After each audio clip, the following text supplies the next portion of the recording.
strange. Cause being human so peculiar, we're too scared to make a change.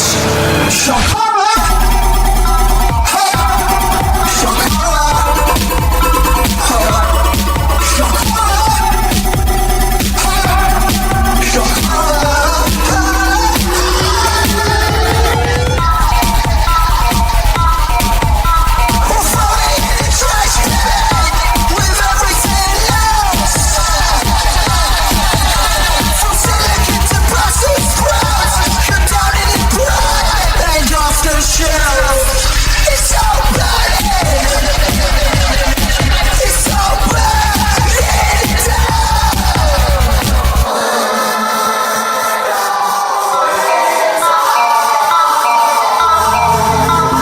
Everybody's out to get you and you're acting like it's strange. Cause being human so peculiar, we're too scared to make a change. Shock horror. Shock horror. Shock horror. Shock horror. Shock horror. And we are live once again from a Cajun airboat navigating the Strait of Hormuz. This is Library of Mass Destruction. I am your host, Capitalisimo, and with me once again is Christopher Sandbatch. How are you doing today, sir? Dude, that was a good one. I've been back from parts that froze is where I was. Like, I almost wish I could have done the show last week because I was in Well, you did a show last week. Oh yeah, I did. Yeah, I was so not about it either. I just didn't talk. I was just like sitting there. But you jumped in randomly on somebody else's microphone. Yeah. Like it was like as I was staying with someone that also had a show, and so like it's like, you know, small cramped quarters, and it would have been too much sound feedback. Or I could have gone and sat outside in the cold. I have been in the frigid fucking north, and you Yankees are crazy. You know, like I'm back in New Orleans right now, but and it's 80 degrees here. Okay, and less than a week ago tonight, I was in a place where I could walk outside and sink up to my shins in snow in Manistee, Michigan, on the Upper Peninsula, which was one of the most mind-boggling experiences of my life. Like, were you hanging with Yoopers? Actually, if you want, we can skip the reading entirely and just talk about that. Just talk about the UP. There are many secret. The UP is a mystical and fairy infested portion of the United States. I'm from New Orleans, and of course, you all have been riding along with this show. You know what type of person I am. I felt the veil thinning as the closer and closer we got to the Upper Peninsula, and like I'm surprised you didn't get some sort of spiritual cherry popped by the deer woman. No deer woman, but no deer woman. It was actually a relatively woman-free week, which was like sort of rare for me. But I flew into Chicago, stayed with a friend. A windy city, easy to blow in. It sure is. And Chicago is beautiful, and like especially whenever I was staying with my friend who is in a very nice part of Chicago. It was wonderful. It was, and especially the day I got there, it was 50 degrees or whatever. And mind you, I hadn't been to Chicago. Last time I'd been in Chicago was in either 2015 or 2012. I can't remember because those years all kind of run together. But it was either 2010 or 2015, either 2012 or 2015 the last time I was in Chicago. So I hadn't been there in a long time, and I had never been there in the winter before. But blow in. It's beautiful, and it's beautiful, and going around, like inside the loop in Chicago, as they say. yeah, it's, I mean, the restaurants are incredible. You go into the fine arts building and the restaurants in Chicago are fairly. They are fairly credible. They're pretty credible. But that whole steak and white tablecloth thing, that's pretty foreign to me. And so like it's a novelty. Like an old school like business steakhouse kind of thing. Yeah, that's like totally. You know what? I tried to take one of our mutual friends to a nice steakhouse like that when I visited him recently, and he demurred because of the unreasonable cost, and I could not convince him to go. Yeah. I mean, it's one of those things where you gotta just not. You gotta don't look down. Just don't look at the price. Yeah, that's right. I know you could grill this at home perfectly fine. That's not the point. Yeah. I know that the wedge salad is just a quarter of a head of iceberg lettuce. I know that's worth like $1. It doesn't matter. Yeah. I went to a French place. The French food wasn't as good as we have here, but like that. All of that is pretty novel to me because I live in like a totally different world. Mm-hmm. But from there, we drove. In a rational world, New Orleans and Chicago would not be in the same country. I don't know about that because they are linked by. I mean, they're so historically linked to one another that it's hard to say that. Like that's really, they're like the stepping stones. These cities in my mind, they're all so linked to one another that, I mean, yeah, there are lots of regional differences and that sort of thing, but New Orleans, Memphis, St. Louis, and Chicago are so linked to one another commercially. I just don't. So I could see like, maybe up to like Des Moines, right? Being acceptable, like there being some sort of Mississippian empire, but just because having that access to the sea is very important. But Chicago does not need that. It's on a different watershed. Yeah, I know, but it's also, but they have like, you go into these really nice restaurants, the music they're playing, it's Chicago, it's Chicago blues, and right. New Orleans has, and the highway that runs. I live at the junction of two of the very old highways, and it's at Highway 61, which of course goes all the way up to Hibbing, Minnesota, where Bob Dylan was born. And it actually goes all the way into Canada. But the other one is what used to be called the Jackson Highway, or the old military, or the old military trail. And it goes to Chicago from New Orleans. And then there is the infamous train, the City of New Orleans, that runs between Chicago and New Orleans. You are missing. But the thing is that like the most notorious route, right? The most notorious overland route in the country is Route 66. And that it starts in Chicago and ends in LA and does not go anywhere fucking near Louisiana. No, that's true. Well, we have the cross-continental route this far south is what was called the Old Spanish Trail. And today that you can take the train that roughly follows it is the train that's called the Sunset Limited. And then of course Chicago, but these are just old logistics cities.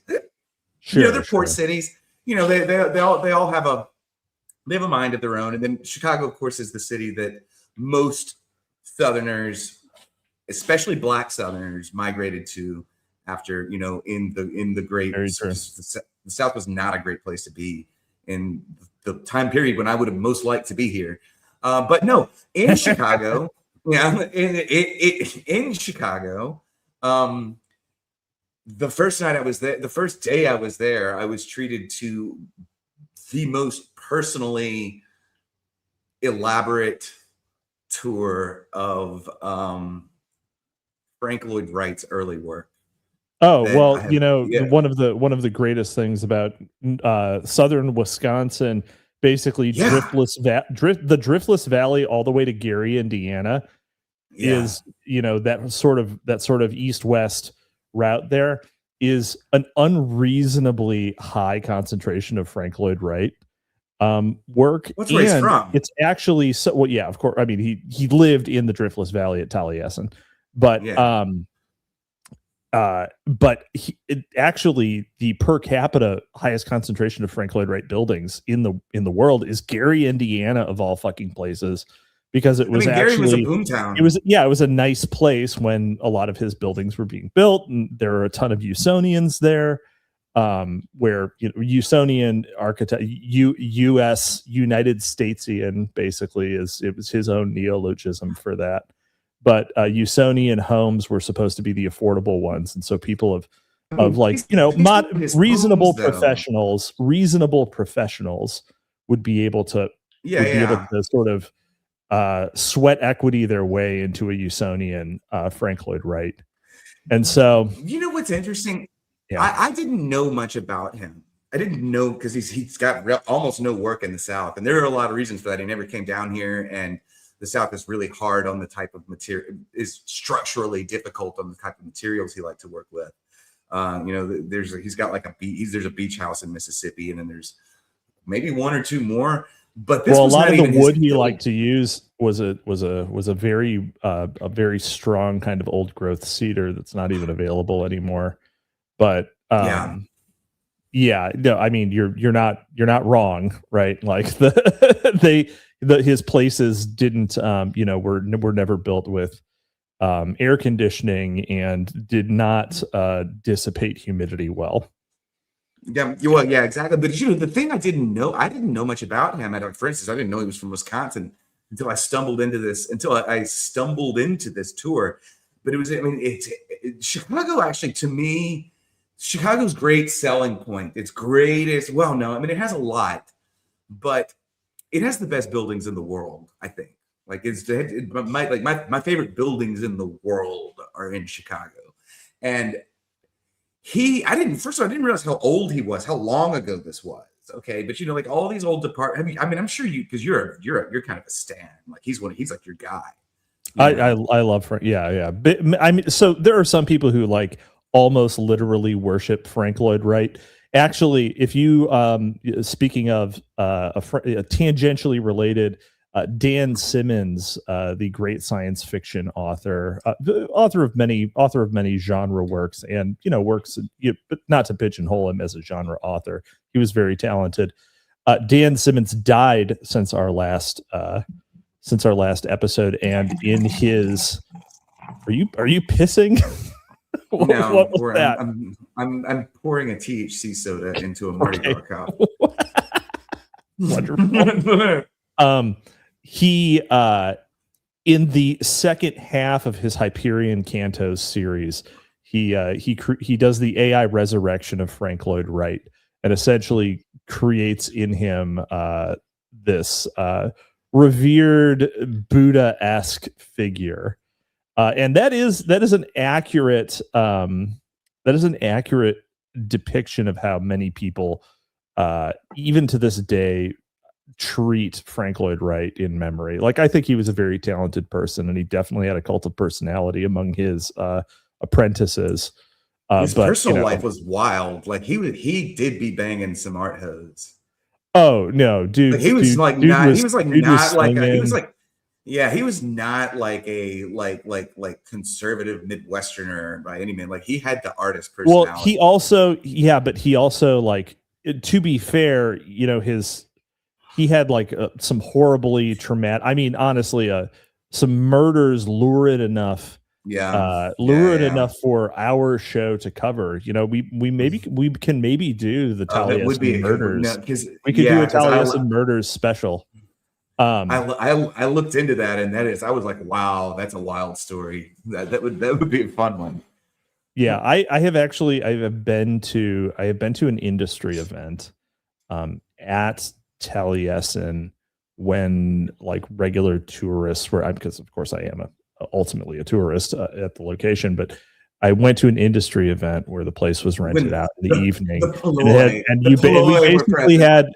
we basically had the run of the place, and it has a very strange sort of frisson when it is not occupied. God, I mean, I can't imagine being alone in one of, because I've been in a couple of his buildings, but I mean, again, to keep drawing this back, his early work. I almost like 2 years ago, I almost purchased one. Damn. I almost purchased it was a Usonian, but I just I wish I had done it. But it's one of those things. I grew up living in plantation houses, and like everybody, like all the people on like all over Twitter or whatever, they're like, you can buy a plantation house in Mississippi for $36,000, and I'm like, yeah, you could buy a plantation house for $36,000, but you're gonna have to you're gonna immediately have to put $180,000 into just ripping out the last renovation that was done. Well, and that's the issue, because I needed the money for my business, and basically, if you buy a Frank Lloyd Wright, like there's no exit there. Like you'll never get the money back out, because it's basically getting donated to a not for profit. And while I am fairly comfortable, I can't afford to be flushing that, and I definitely don't have the use for that kind of write-off. So you could afford to buy C. Sandbatch's book and every other book in the alt-lit sphere. I could. That's another thing. That's an excellent transition to shilling Sandbatch. Well, I'm not even done. Bravo! You're getting there. You're getting to the shill. So good. I'm so proud of you. Everyone should run out. Everyone should run out after the show is over, after you're done listening, and purchase Christopher Sandbatch's book on Amazon.com. If you're watching this on YouTube, you can go down to the show notes, and there's a little link. You can just hit that link. It'll take you right to the book. Why don't you pronounce the title for us, Sandbatch? Les Pierre et les Humains. That's my attempt. Three themes in Chamberverse. Three themes in Chamberverse. Yeah. I'm not done talking about Chicago though, because I'm not even done talking about Frank Lloyd Wright.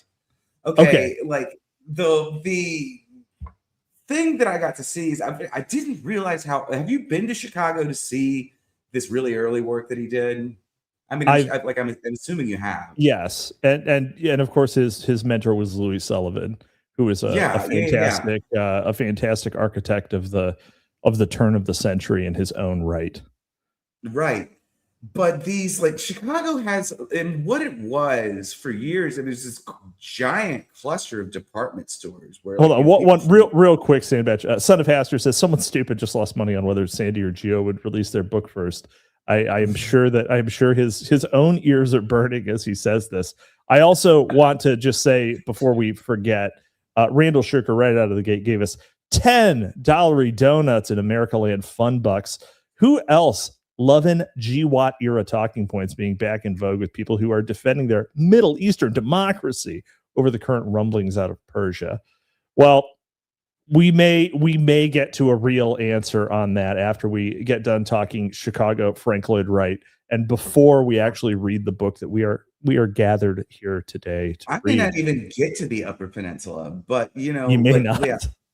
But it's like one of these things where, like, these early buildings, I didn't realize how long ago this was. And you can walk into these things and you can like find him inventing Art Deco like 20 years before Art Deco even like was like a peep above the waves. I mean, it's incredible. Well, not Wright. Wright was never an art. He grew up around it, but his project was never Deco. Well, it's not. It's more. I mean, yes, but you've got. It's not Beaux Arts. What is the one before that? I mean, they were all kind of like Beaux Arts was kind of coterminous. Beaux Arts sucks. But the thing is, it was also. But the other thing is that like a lot of these things are, being read back into the past, right? Yeah. Well, like, I mean, other than like the Bauhaus, right? Which was an actual school, right? Other than that, like, Art Deco wasn't a thing. It's named after a show that was done. Yeah. Like it was, it was named after an exhibition. So right. But it's fascinating to see. I never get to see that kind of work up, and I got to see it really close. That was cool. But Upper Peninsula, when you leave Chicago and you have to, you drive into the hinterland, you drive through Milwaukee, Green Bay, and then you start. There's this point that you get past where there's no snow on the ground under this line. Did you do anything in Milwaukee, by the way? We stopped in Milwaukee on the way back and hung out with the OGC chapter. The art museum in Milwaukee is crazy. It looks like a crashed spaceship on the coast of Lake Michigan. Definitely Milwaukee. I like Milwaukee. Yeah, it seemed cool. I was only in Milwaukee for like 3 hours, but but there's this genre of city that's like the rusted beer town. It's like Milwaukee, Pittsburgh, Baltimore, St. Louis. I'm sure there's another one but Cleveland, right? Columbus, Ohio. Haven't been to Columbus, Ohio. But Toledo. Yeah, like rusted beer towns. That's like a genre. I like that genre of city. They're invariably like city breakdancer man infested. This is totally true. It gave me existential dread, but I can totally see the appeal. Yes. But no, the Upper Peninsula itself, and like I had this on the way up, you drive past the Constellation class frigates resting in like you know what the Constellation class project was? No. It was like this Trump 1 era attempt to expand the Navy that became this like just infamous boondoggle. And there were originally 20 ships scheduled to be built, and they've reduced it to 2, and they're not going to be delivered until 2029. Oh my God. You can see them like resting in Lake Michigan, and then you hang a right and you're on the Upper Peninsula, and man, when you just like. You don't even have to go far. And then I wasn't expecting it because I really didn't do a lot of research on this on the way up. But you look up and you see and I think the National Park Service has the best branding of any organization in American history. Because whenever every time I see those like that really characteristic signage, I just start smiling. And I didn't even know it was coming this time. But you enter the Hiawatha National Forest, and dude, I mean, the only thing I want to say about the Upper Peninsula is I got up in the morning. And I like walked out of my motel room across the like Lynchian motel room type thing, walk across the highway, and you're on the shore of Lake Michigan, and it's fucking frozen. It is so otherworldly. Like you're looking south at Chicago, and then you get this like weird moment where you turn around and you realize there's another one of these damn lakes 40 miles north of here that's even bigger and even frozener. Yep. Like, deeper, more full of dread. No one has ever seen the bottom of Lake Superior. Fuck, man. It is absolutely wild. But yeah, then what's insane about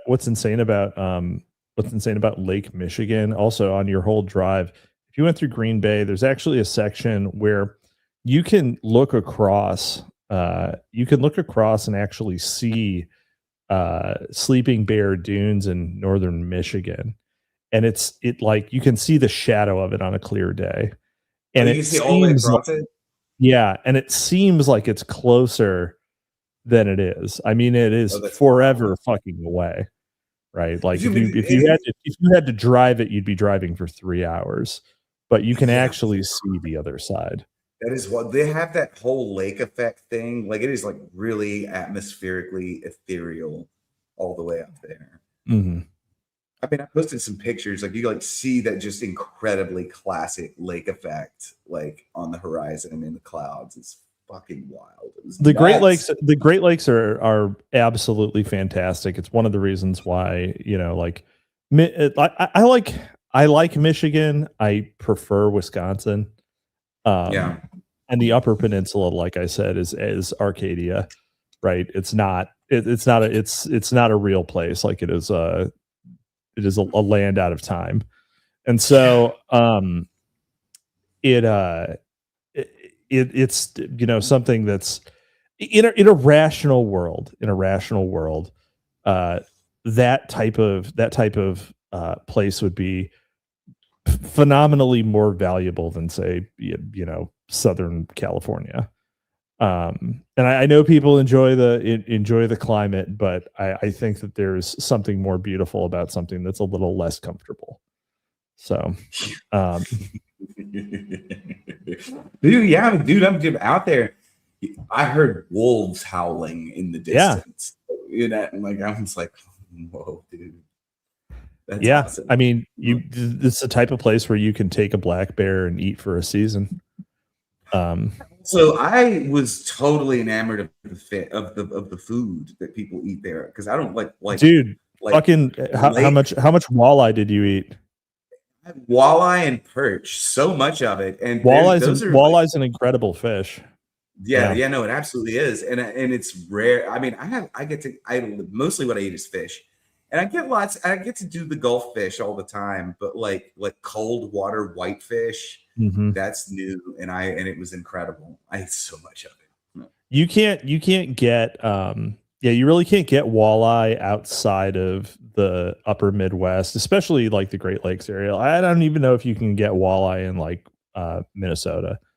Probably not anymore. You probably can't get anything other than Somali slop in Minnesota. But once you go west of Eau Claire, you can't get any walleye. That's where it ends. You get walleye or Somali.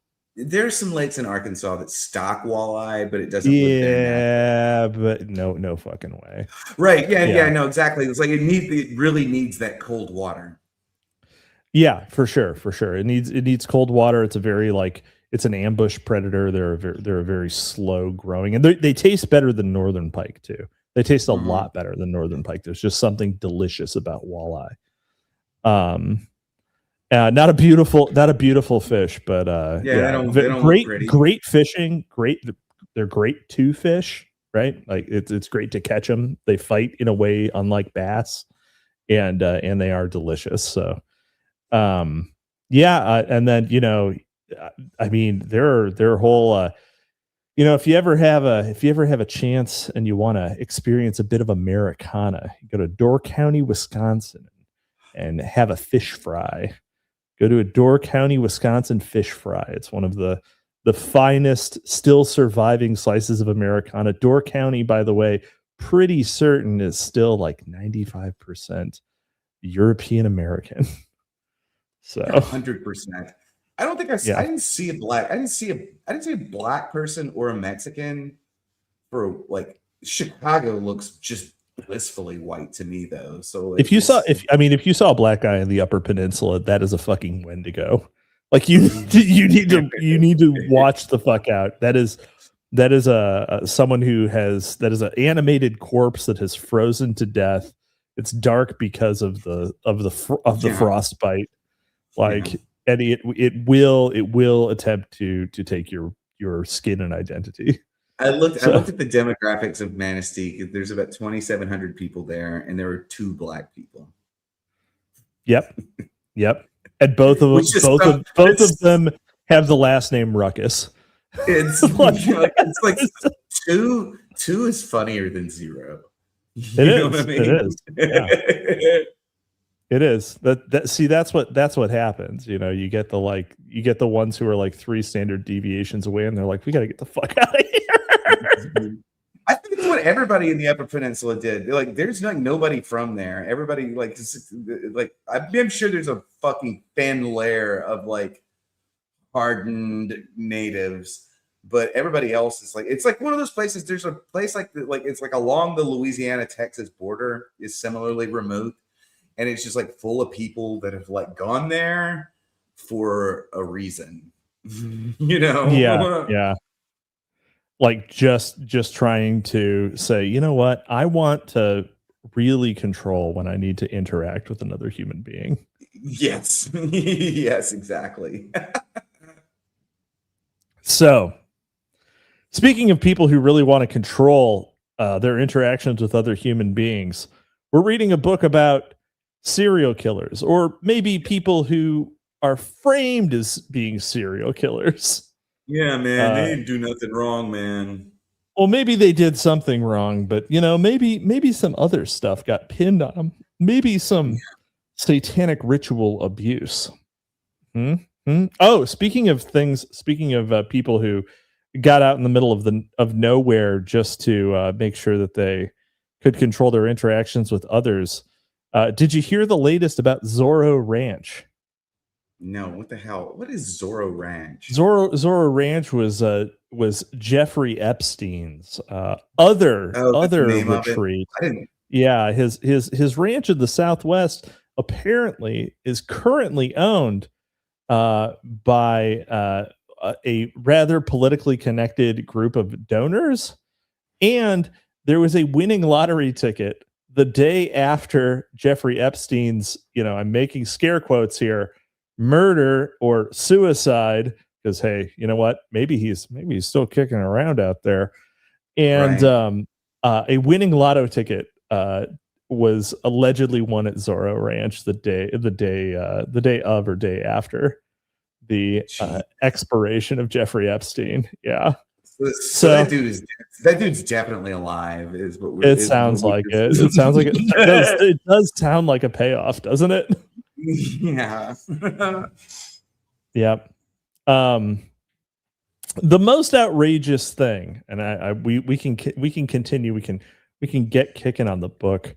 The most outrageous thing about the entire Epstein saga is if he's alive, it really just says that there's a tremendous amount of loyalty among the glowies, and you would think that there wouldn't be that much loyalty. This was the thing. This was this is my whole bit about the Epstein shit. Is that like I got in a lot of trouble about this. That was one. We were talking about this on the show. God, I hope she's not listening.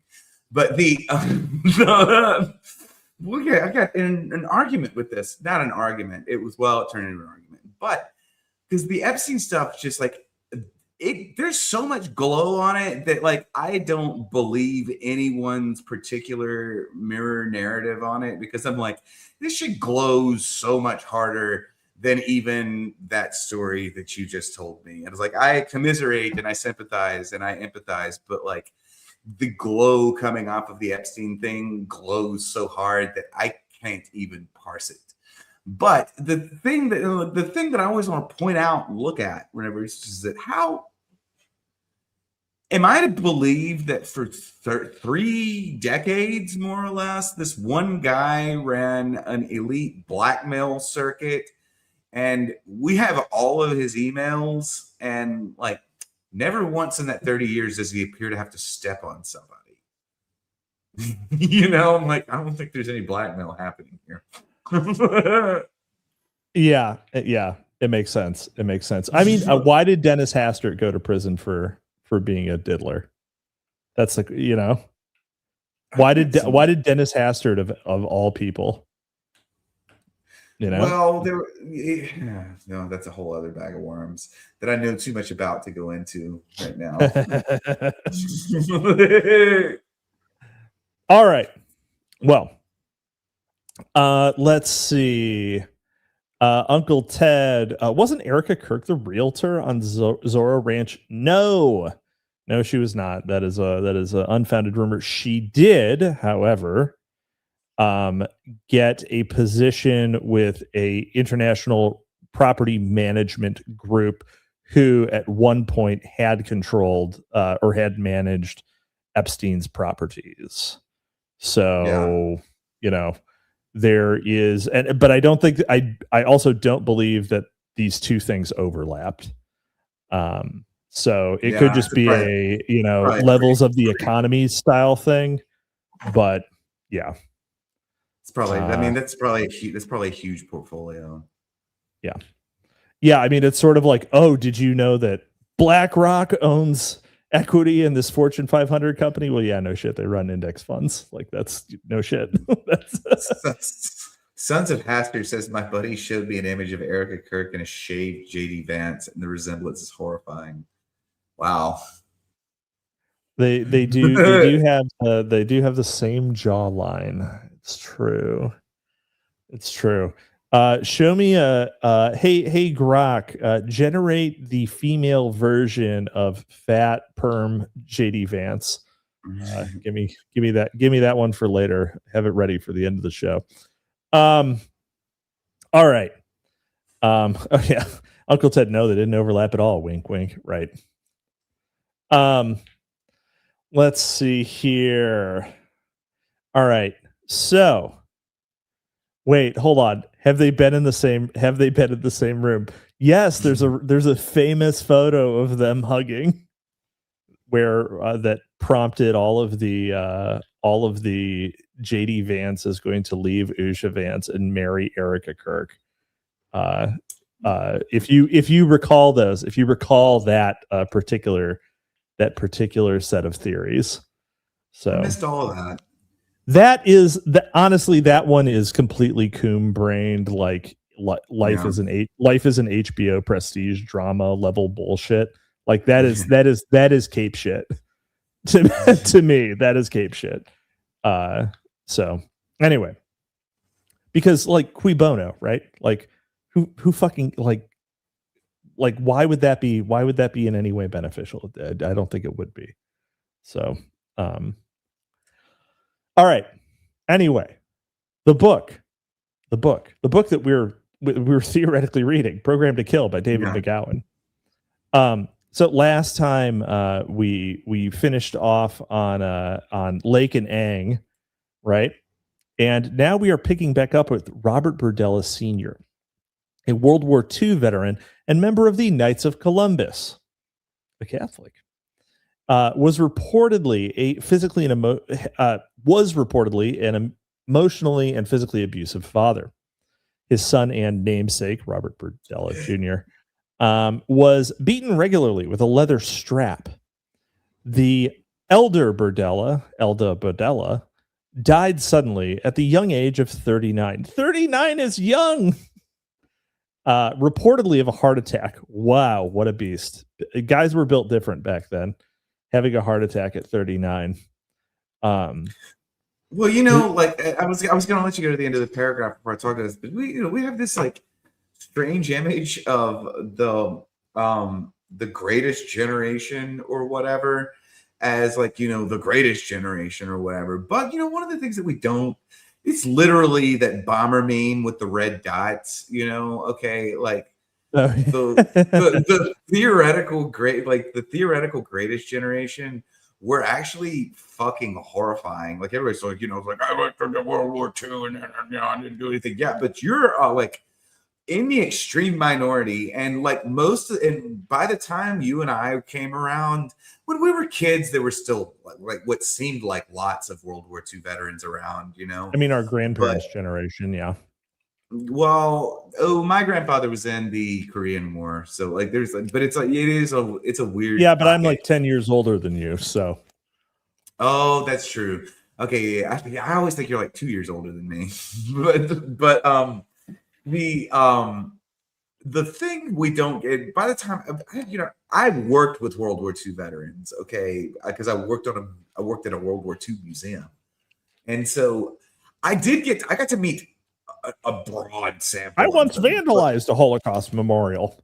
No, but that's what's funny. What was funny in Chicago?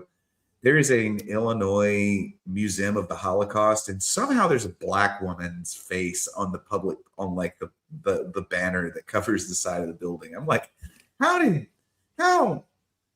a black woman get so involved with the Holocaust? And like you're like, it's just like this. All these other people were like clearly elderly Jews, and there's a black woman planned the Holocaust. You may disagree. You may have evidence to the contrary, but think about it. Is it worth losing your job over? A black woman playing the Holocaust? Oh God, no. Where were we right before that? Oh yeah, the World War II guys. I worked on a World War II destroyer with some of these really old dudes. One of them actually had been in the Navy in 1939, and like you have to understand that people who were in the Navy already in 1939 were a special type of person. Right.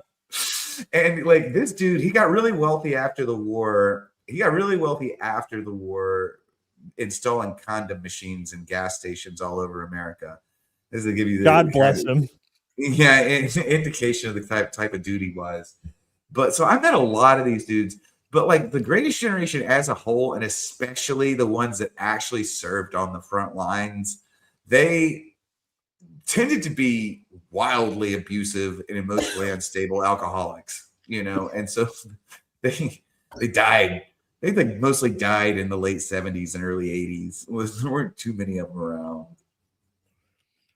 Well, I know that my grandfather served in the Pacific Theater, and that's terrifying. And pulled a flag off the corpse of a Japanese soldier that has I have since had translated, and it's a bunch of like, "We'll be praying for you," like "good luck over there" type of shit on it. Yeah. Have you ever seen that show, The Pacific? No. It's the HBO show, The Pacific, and there's a character played by Remy Malek who's supposed to be from Baton Rouge. Okay. And like when he died, his house got sold to the serial killer Derek Todd Lee, of all places. And then that dude's house became a serial killer lair. But yeah, I mean, like the idea that the Greatest Generation were like, somehow above reproach. This is like bullshit. They were really, really bad parents as a general rule of thumb. Yeah. Anyway.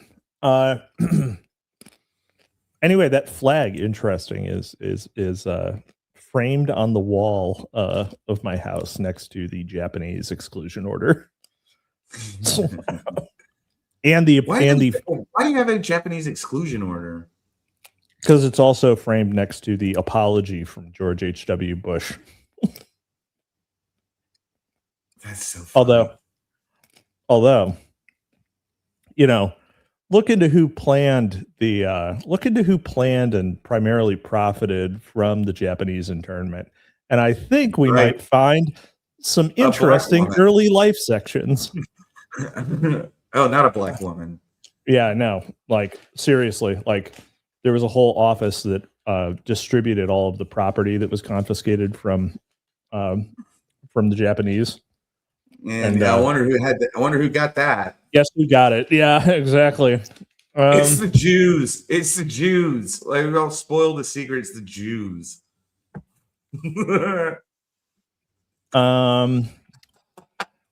Uncle Ted, did you know that the nuke that was dropped on Nagasaki was targeted on the spires of the Catholic Church in Nagasaki? Yes. Yeah. Nagasaki, also the per capita highest or most Christian population center in East Asia at the time. But the reason I got new, again, this is the bomber meme again. Okay. Again, startlingly applicable though. This is literally the bomber meme almost. But the story with that is like, there's like, I mean, what is the fucking old capital of Japan's name? Edo. What? Edo. Whatever that one is, that the dude who was picking the targets had a mistress. Oh, you're thinking of Kyoto. Okay, yeah, Kyoto, which is like yeah. So yeah, and this was actually a scene in what is that? Cillian Murphy, Oppenheimer. There was a scene in Oppenheimer where they're in the committee talking about how Kyoto was supposed to be one of the targets, and it was basically removed because one of the guys on the committee had gone there basically for his honeymoon with his wife. So they obviously simplified it for the film. That was true, but several people were like, there's actually no military value in nuking Kyoto. It's just it's a cultural center. It would be like nuking a museum for no reason. So yeah, well, I mean, yeah, it's totally true, but it's like also true that by the time we got around to nuking, I mean, again, these are the last two actions of World War II. We had already been firebombing Japan with like literally hundreds of B-29 bombers, which was payload almost twice as big as the B-17. Right. You know, we'd been pounding them. The reason why Tokyo was not a target for the nukes is because it was already firebombed. There's nothing left. Yeah, it was already firebombed. Yeah, exactly. Anyway, died of a heart attack at 39. His widow remarried shortly after her husband's untimely death. Her son lived a solitary life, rarely playing outside the family home. He had very few friends. At the age of 16, he was raped by a restaurant co-worker. Wow, guys, literally me. I mean, not. They don't call it the service industry for nothing. Whoa! Yikes! Yeah. Bussy boy. Bus boy is short for bussy boy. Dude, you know, like the poet Tom Will has acquired this habit of like reading any 19th century poet and then posting questions. I wonder if blank got the bussy. Any 19th century, yeah. Sometimes it's yes. Sometimes the answer is yes. Sometimes the answer is yes. Yeah. Yeats, no. Keats, probably. Yeah. Died. Keats was the bussy. Keats died the final death before he could die twink death. Yeah. In 1968, while a sophomore in college, Robert Berdella Jr. was arrested for selling drugs to an undercover federal agent. He received a 5-year suspended sentence. Just a month later, he was again arrested on drug charges, but those charges were dropped. The next year, while still a student, Bob financed the purchase of his home. Wow. Damn. Wow. Accidental black pill for our listeners. He also performed a bizarre ritual on the grounds of the campus in which a duck was decapitated. Who kills a duck? Who kills a duck? The silliest bird. Boomers. Yeah. The silliest, least threatening bird, a duck. Not even a goose. If it was a goose, it'd be like, all right, fair. I've killed a lot of ducks, and I've even killed I've killed several ducks by decapitation. However, yeah, but you were duck hunting, I presume. It's kind of a bizarre ritual, isn't it? I mean, duck meat is delicious. Yeah, right? It's so good. But anyway, who's got incredible duck? If any of our listeners are in Washington D.C., our buddy that runs Butterworth's, he's got incredible duck on the menu right now. Really? Yeah. Well, go get some duck. Shout out to restaurants in cities neither of us are in. You know, right? Like, what? Can't go get duck there. Got to get duck at home. We have duck at home. We have duck at home. We have tendies. Why no duck tendies? We have bizarre ritual decapitated duck at home. Have you ever had duck wings? Like just prep them like chicken wings? Yeah, I've done that. Duck wings are fucking incredible because the end section, right, which is usually just a little bit of a waste on chicken wings. It's like a whole other like flat. It's long, it's long and wide enough that you get actually something out of it. It's great. Yeah, they can actually fly. Yeah, don't sleep on duck wings. Let's see. They do have a spike on them though. They have a little like nubbin. Yeah. All right. After college, Berdella worked as a chef at many of the most renowned restaurants and country clubs in Kansas City. The ingredient list of the dishes he prepared became the subject of morbid curiosity and speculation when evidence later emerged of Berdella's possible cannibalism. When Bob was not occupied with his culinary endeavors, He spent much of his time collecting bizarre artifacts, some reportedly fashioned from human body parts. In 1981, what? Is this you? This may actually be.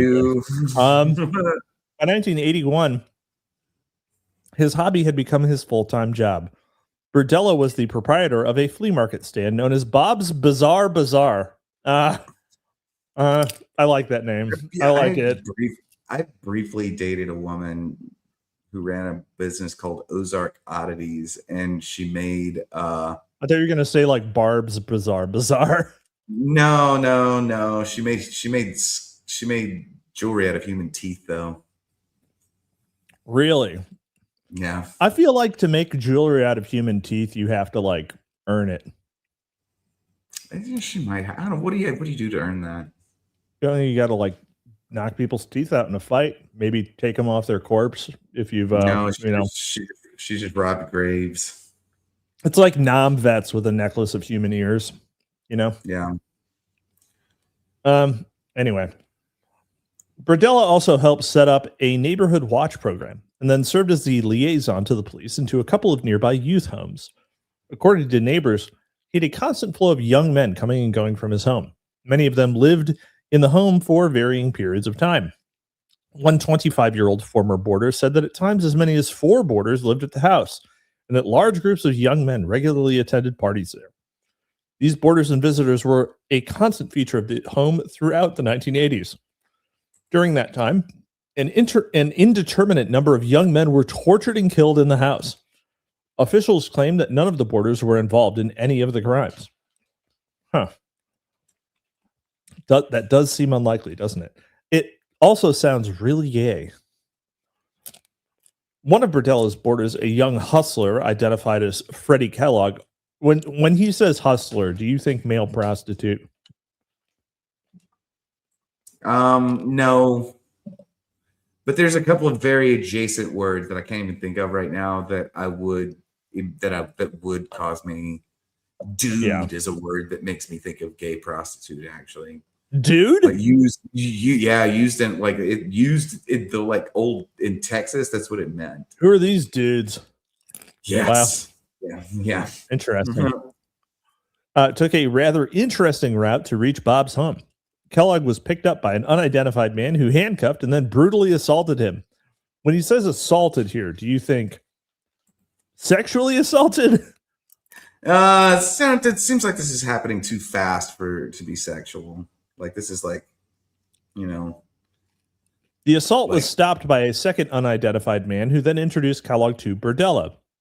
Kellogg thereafter served as what was described as Burdella's liaison to the streets. Oh, he's got his own Ghislaine. Many of Burdella's young companions. What? Find you a woman. Find you a Jazane Maxwell. I mean, honestly, no joke. Like, you got to get a ride or die like that. She's an absolute ride or die. Yeah. Total freak. Many of Burdella's young companions, perhaps significantly, regularly signed up as volunteers for unspecified medical experiments at the nearby Quincy Research Center. Please cure our rash. One group of such volunteers reportedly staged a party at Bob's house to celebrate the completion of a 30-day program at the center. Many of Burdella's young proteges later said that he frequently claimed to know powerful people who were able to get things done. He reportedly did have a rather large network of connections for an owner of a flea market stand, including contacts in Africa, Asia, South America, and along the Pacific Rim. Burdella's first known victim, Jerry Howell, disappeared in July 1984. At least 2 witnesses told police that they suspected that Burdella had given the young man what they described as a hot shot. Okay, it's really gay. Sounds like real gay. There's no way this isn't gay. Yeah. But what else is involved, I wonder? Another witness reported, word on the streets is Burdella does bad things to kids. It's like a NPC dialogue. You literally did the Law and Order SVU voice. Word on the streets is Burdella does bad things to kids. Yeah. Makes him take 12 Benadryl, introduces him to the Hat Man. They call it the Brighton Beach, What? The police department's fugitive apprehension unit purportedly questioned, watched, and harassed the suspect, but there is little indication that any serious effort was made to investigate Berdella. The next known victim disappeared in April 1985, followed by a third on the summer solstice of that same year. In September, Walter James Ferris disappeared as well. His wife told investigators that when her husband was last seen, he had been headed for Bob's house. This was the first time in the history of the Fugitive Apprehension Unit that the same suspect was positively linked to 2 missing persons cases, and even then, little effort was made to investigate Bob Berdella. In June 1986, both Todd Stoops and Larry Pearson disappeared. Pearson was abducted right after Bob returned from a trip to Ohio. He was held captive in the home for 6 weeks, while the boarders and guests freely came and went. After he was killed, his severed head was kept in Berdella's freezer for a week. Who killed the house Gimp? There is little doubt that the known victims represent only the tip of the iceberg, just the tip. Evidence indicated that many more young men were tortured and killed, although authorities denied that fact and made concerted efforts to downplay and cover up the facts of the case. On March 29, 1988, Chris Bryson was abducted and imprisoned in Bob's house. Bryson, unlike the others, managed to escape from Berdella's 3-story home, and in doing so, brought about the exposure of Bob's operations. On April 2nd, Chris leapt to freedom from a window. He was naked and dazed, with visible wounds from the depravities that had been inflicted upon him, all on his butthole. During his days in confinement, he had been kept heavily drugged and subjected to severe torture that was designed specifically to affect his vision, hearing, voice, and hands. Fingers and chemical swabs had been jabbed into his eyes. His hands had been beaten with a tire iron and tightly bound with piano wire. And electric shocks had been administered to his eyes, ears, and genitals. His ears had been packed full of caulking compound. He had been injected with various chemicals, including drain cleaner. Ugh. He had been branded, subjected to Bob's version of acupuncture, which seems like it's probably just getting stabbed with needles a bunch in random places, and beaten about the head with a rubber mallet. That's just insulting. And throughout it all, he had been photographed repeatedly. Officers Lloyd Harvey and Larry Lewis were the first officers to respond to the call of Bryson's escape. They were soon joined by officers John Metzger and Cynthia Cherry, who appeared to have taken charge of the scene. Email. Yeah. Metzger volunteered to take the report. At least some of the officers on the scene were skeptical of Bryson's claims, despite the fact that he had severely reddened eyes, visible scars, and burns to his face, arms, legs, and back, and unmistakable rope burns on his wrists, mouth, and ankles. Bryson initially claimed that Berdella had been assisted in the abduction by a blonde woman. That fact was later expunged from the official story. He also reported that Berdella had told him that there were others with whom he would later be shared. Bob had also warned that he might be sent off to a remote location in Wyoming where his abuse would continue indefinitely. Police promptly assembled a 12-man task force to investigate the case. Assigned to lead that task force was a man named Troy Cole, who later co-authored a self-serving book about the Berdella case. The selection of Cole was a provocative one. He was, by his own admission, a former employee of the CIA, which, as frequent listeners will note, means he works for the CIA more at that point than he did when he allegedly worked for them before. Yeah. Cole's law enforcement career began at CIA headquarters in Langley, Virginia, in 1968. He was assigned to the White House. Why would the CIA be assigned to the... Okay. 2 years later, he left the employ of the CIA, officially at least, to work for 2 years. Okay, you go from the White House to not working for them, and then you get sent to the DC police force, and then you get sent to Kansas City. No fucking way. Yeah, get out of here. No fucking way do you eat that. I mean, that would be a demotion. That would be a huge demotion. That's like a case of sheep dipping that's incredibly obvious, but at the time they were like, "There's no way we don't even have to worry about people believing this in 30 years. Right. We just got to get through the next 2 or 3." Right. In 1972, he joined the KC police force, where he was assigned to homicide and, naturally enough, the department's intelligence unit. The search warrant for Berdella's home was obtained by Officer Tom Eichel, who had been to Bob's house previously. Eichel. With 2 young male hustler informants. Okay, it definitely means male prostitute. Yeah, it definitely does at this point. 2 young male hustler informants on an undercover assignment to make a drug purchase. No arrests had been made and no charges had been filed following the transaction. The search of Bob's Bazaar was led by Detective Lee Floyd, who had been a visitor to the shop in the past. Floyd knew Bob, and he knew Bob's landlord at the flea market, who happened to be a former KC police officer. Multiple searches of the home, which reportedly had a putrid odor, uncovered a wealth of evidence. It smelled like bitch in here. Voluminous notes kept by Berdella were found, as well as meticulously detailed logs of the tortures he had inflicted upon his victims. Hundreds of photographs taken into custody depicted as many as 20 different men being tortured. Numerous videotapes, audio tape, and films were taken into custody as well, but their contents were never revealed. Human skulls were found. Tests revealed that 2 large plastic trash barrels and a smaller bucket had at one time been filled with blood. A sizable stockpile. I feel like you should have just gone with, like trash barrels filled with blood. That seems unwieldy. Yeah, right? It takes a lot of blood. How much blood does blood does the average man hold? How much here at Grok? How much blood is in the average dude?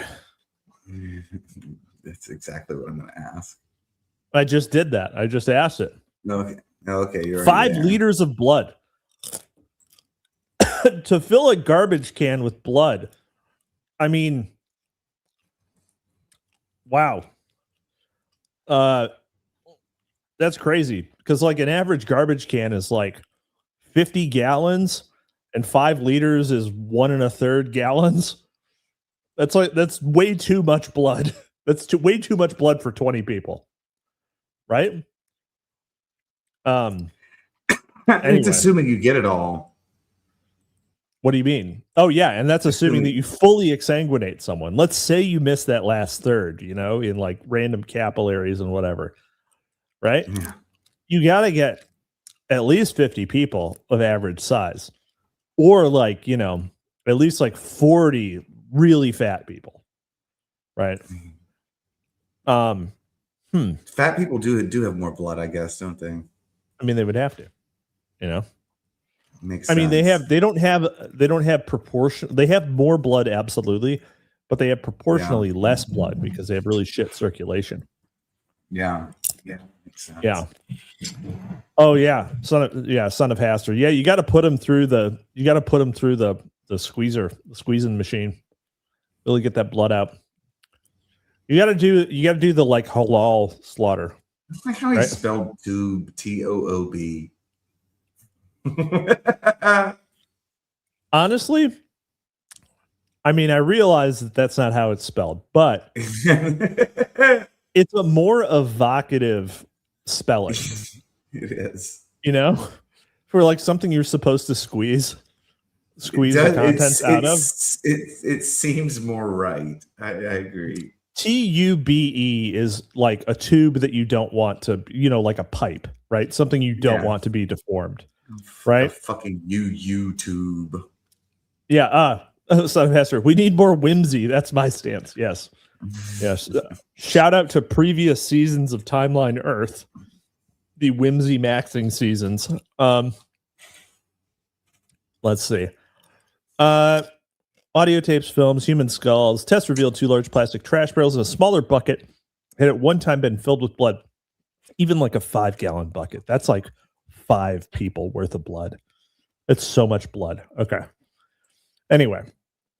A sizable stockpile of powerful pharmaceuticals was seized, including acetopromazine, chloropromazine, and ketamine.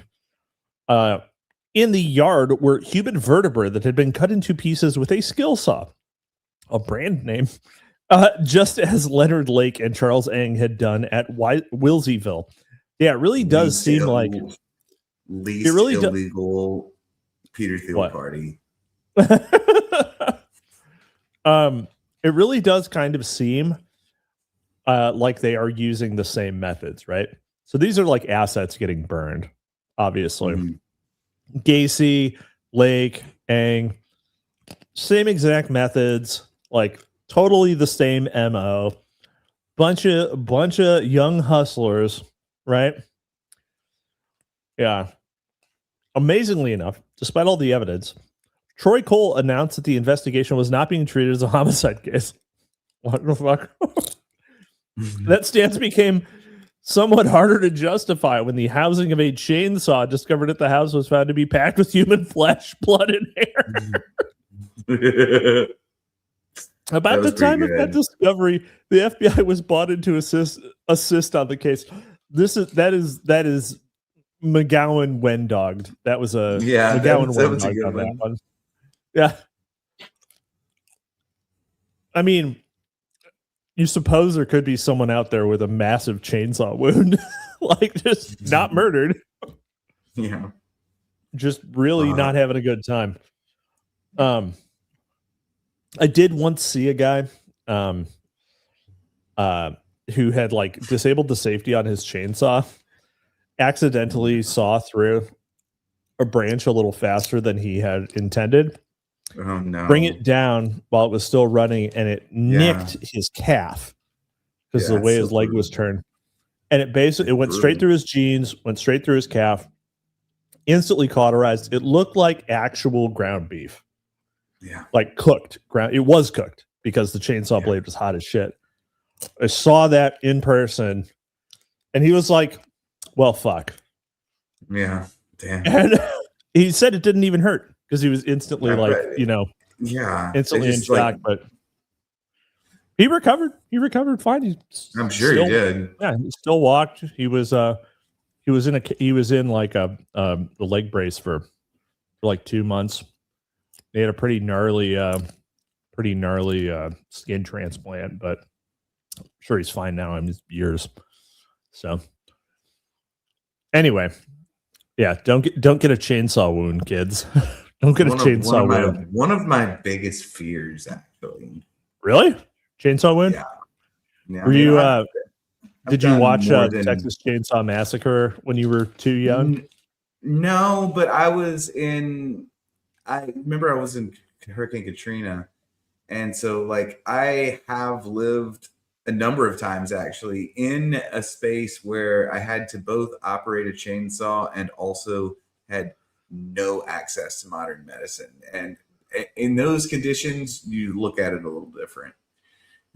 You know, fair enough. Spend a lot of time being really careful with it.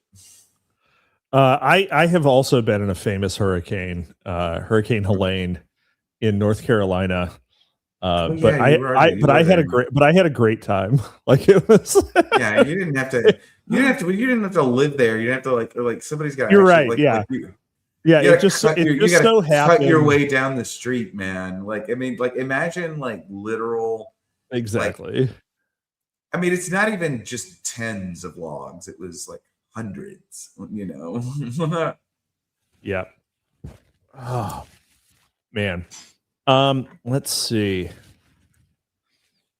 You also have to do it like if you do a lot of deer hunting, you know, sometimes you have to use a chainsaw, and you're pretty far out there at that point too. And like, never use a chainsaw deer hunting. A knife has never been insufficient.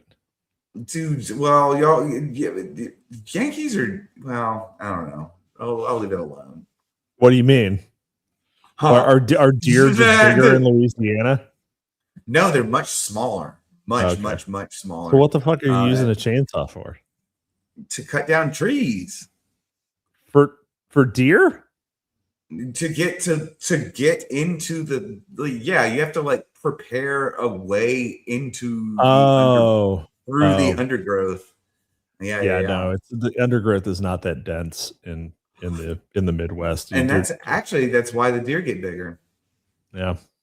Definitely don't need a chainsaw. Yeah, Uncle Ted's right. If you're going to use that, you want a brush hog. That's for sure. Like if it's just all stock full of honeysuckle or some bullshit. Yeah, brush hog. No. Like if we Google Mississippi bottomland. Not going to do that. I believe you. I believe that it's almost impassable because it's a swamp. But yeah, it's like I mean, I'm not going to do that. Yeah, no, it's like hundreds of trees that are about 6 inches diameter. Got it. So you just gotta chop down all those little suckers. Is it just all like locust or what is it? No, locust is actually invasive, but like there's well, no, it's not, but there's not very many of them. It's like mostly like silver maples and shit. Like, real piece of shit trees. It's all trash trees. Yeah. Like locust. When you find a locust in there, you got something good. You know. Got it. Yeah. But also when you run into when you run into one of these things, it also means you're gonna have to fucking readjust your chainsaw because locust wood does not cut easy, right? Even with a chainsaw. Let's see here. All right, victim Chris Bryson had been taken, strangely enough, to the Research Psychiatric Center to recover from his injuries. Berdella had been arrested and placed in a medical unit. His cell was a steel box with no bars and no windows. He was cut off from all contact with other inmates and kept heavily drugged with sleeping pills. Bob's dogs had been sent to the city pound where they reportedly refused to eat dog food. Alarming. At home, they had dined on mystery meat. Borders spoke of eating mystery meat as well. Many in the community recalled with horror how Berdella had often prepared casseroles for potluck dinners at the flea market and for neighborhood functions. Bro, clusters of Kuru cases. Yeah. Bob was allowed one frequent, though quite clandestine visitor, a Reverend Roger Coleman. The two men had long-standing relationship, as evidenced by the fact that Coleman had been at the grand opening of Bob's Bazaar. In a bid to get him released from prison, he offered to let Berdella stay at his home with his family if the state agreed to release him on bond. Coleman later held a press conference and arranged a public television interview on Berdella's behalf. More information about Berdella emerged as the investigation continued to talk to witnesses. Some reports linked Bob to the disappearance of two paper boys in Des Moines, Iowa, the same disappearances that were linked to Larry King and Michael Aquino. Interesting. Some witnesses claimed that Berdella had been killing his victims in satanic ritual sacrifices. Others told of Bob making regular trips to a farm south of the city, frequently accompanied by heavy trash bags. 3 different farms in the area were later identified, but it was deemed impractical to search them. As frequently happens in serial killer cases, prosecutors chose to take their evidence to a grand jury, whose proceedings are conducted in secrecy rather than holding a public preliminary trial. But that's pretty normal in any murder case, actually. The grand jury handed down an indictment for the murder of Larry Pearson. Evidence reportedly included a detailed torture log, about 60 Polaroid photos, and Pearson's skull. Okay. A public defender appeared in court to represent Berdella, but the judge informed him that his services would not be needed. Instead, the judge had opted to appoint a private counsel for the defendant. Interesting. Bob promptly entered a plea of guilty to the single count of first-degree murder. As the judge questioned him about his plea, he gave a response that his chroniclers described as flat and emotionless. He was given a life sentence with no possibility for parole. Berdella's trial was over before it had even begun. In September 1988, Bob was arraigned on additional murder counts. This time, he entered pleas of not guilty. The next month, Geraldo Rivera hosted a Halloween special on Satanism, as only Geraldo can, which means that the subject was relegated to television's equivalent of the tabloid press. Nevertheless, Geraldo managed to round up a number of witnesses who claimed that Berdella had been involved in a satanic cult. One of those witnesses was Detective Lee Orr of the Kansas City, Kansas police force. One woman claimed a ritual murder. Let's see. Uncle Ted asks, have y'all gotten to the pig farm yet? Never cross a man who keeps pigs, Takish. That's right. Let's see. Yeah, what's in the safe, Geraldo? Oh, nothing. That's right. Yeah, also, Geraldo is responsible for shutting down the state hospitals. He is responsible for all the fucking homeless who are wandering around, slightly schizophrenic and or on drugs. God damn you, Geraldo. Like, open the state hospitals back up and then open the Sizzlers. Like, it's worst thing he has ever done is getting the state hospitals closed. It should not have come of much of a surprise to the investigators who searched Berdella's house and shop to find that Bob had a keen interest in the occult. Satanic and occult artifacts were scattered throughout the house. At least 20 books on Satanism and or witchcraft were found, along with books on sadism and literary work entitled How to Create Poisons and Antidotes to Them.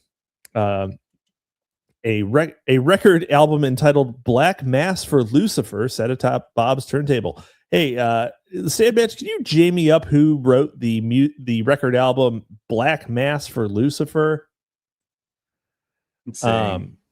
Who wrote the album Black Mass for Lucifer? Yeah, well, you're destroying my user persona here. What do you mean? I'm logged in as me, and it's building a knowledge graph about me, and like I'm going on so many lists right now. Coven was the name of the Coven. The band was. Did you know that? Yeah. No, I didn't. Here's a fun band member. Oz Osbourne was not, in fact, Ozzy Osbourne. Wow.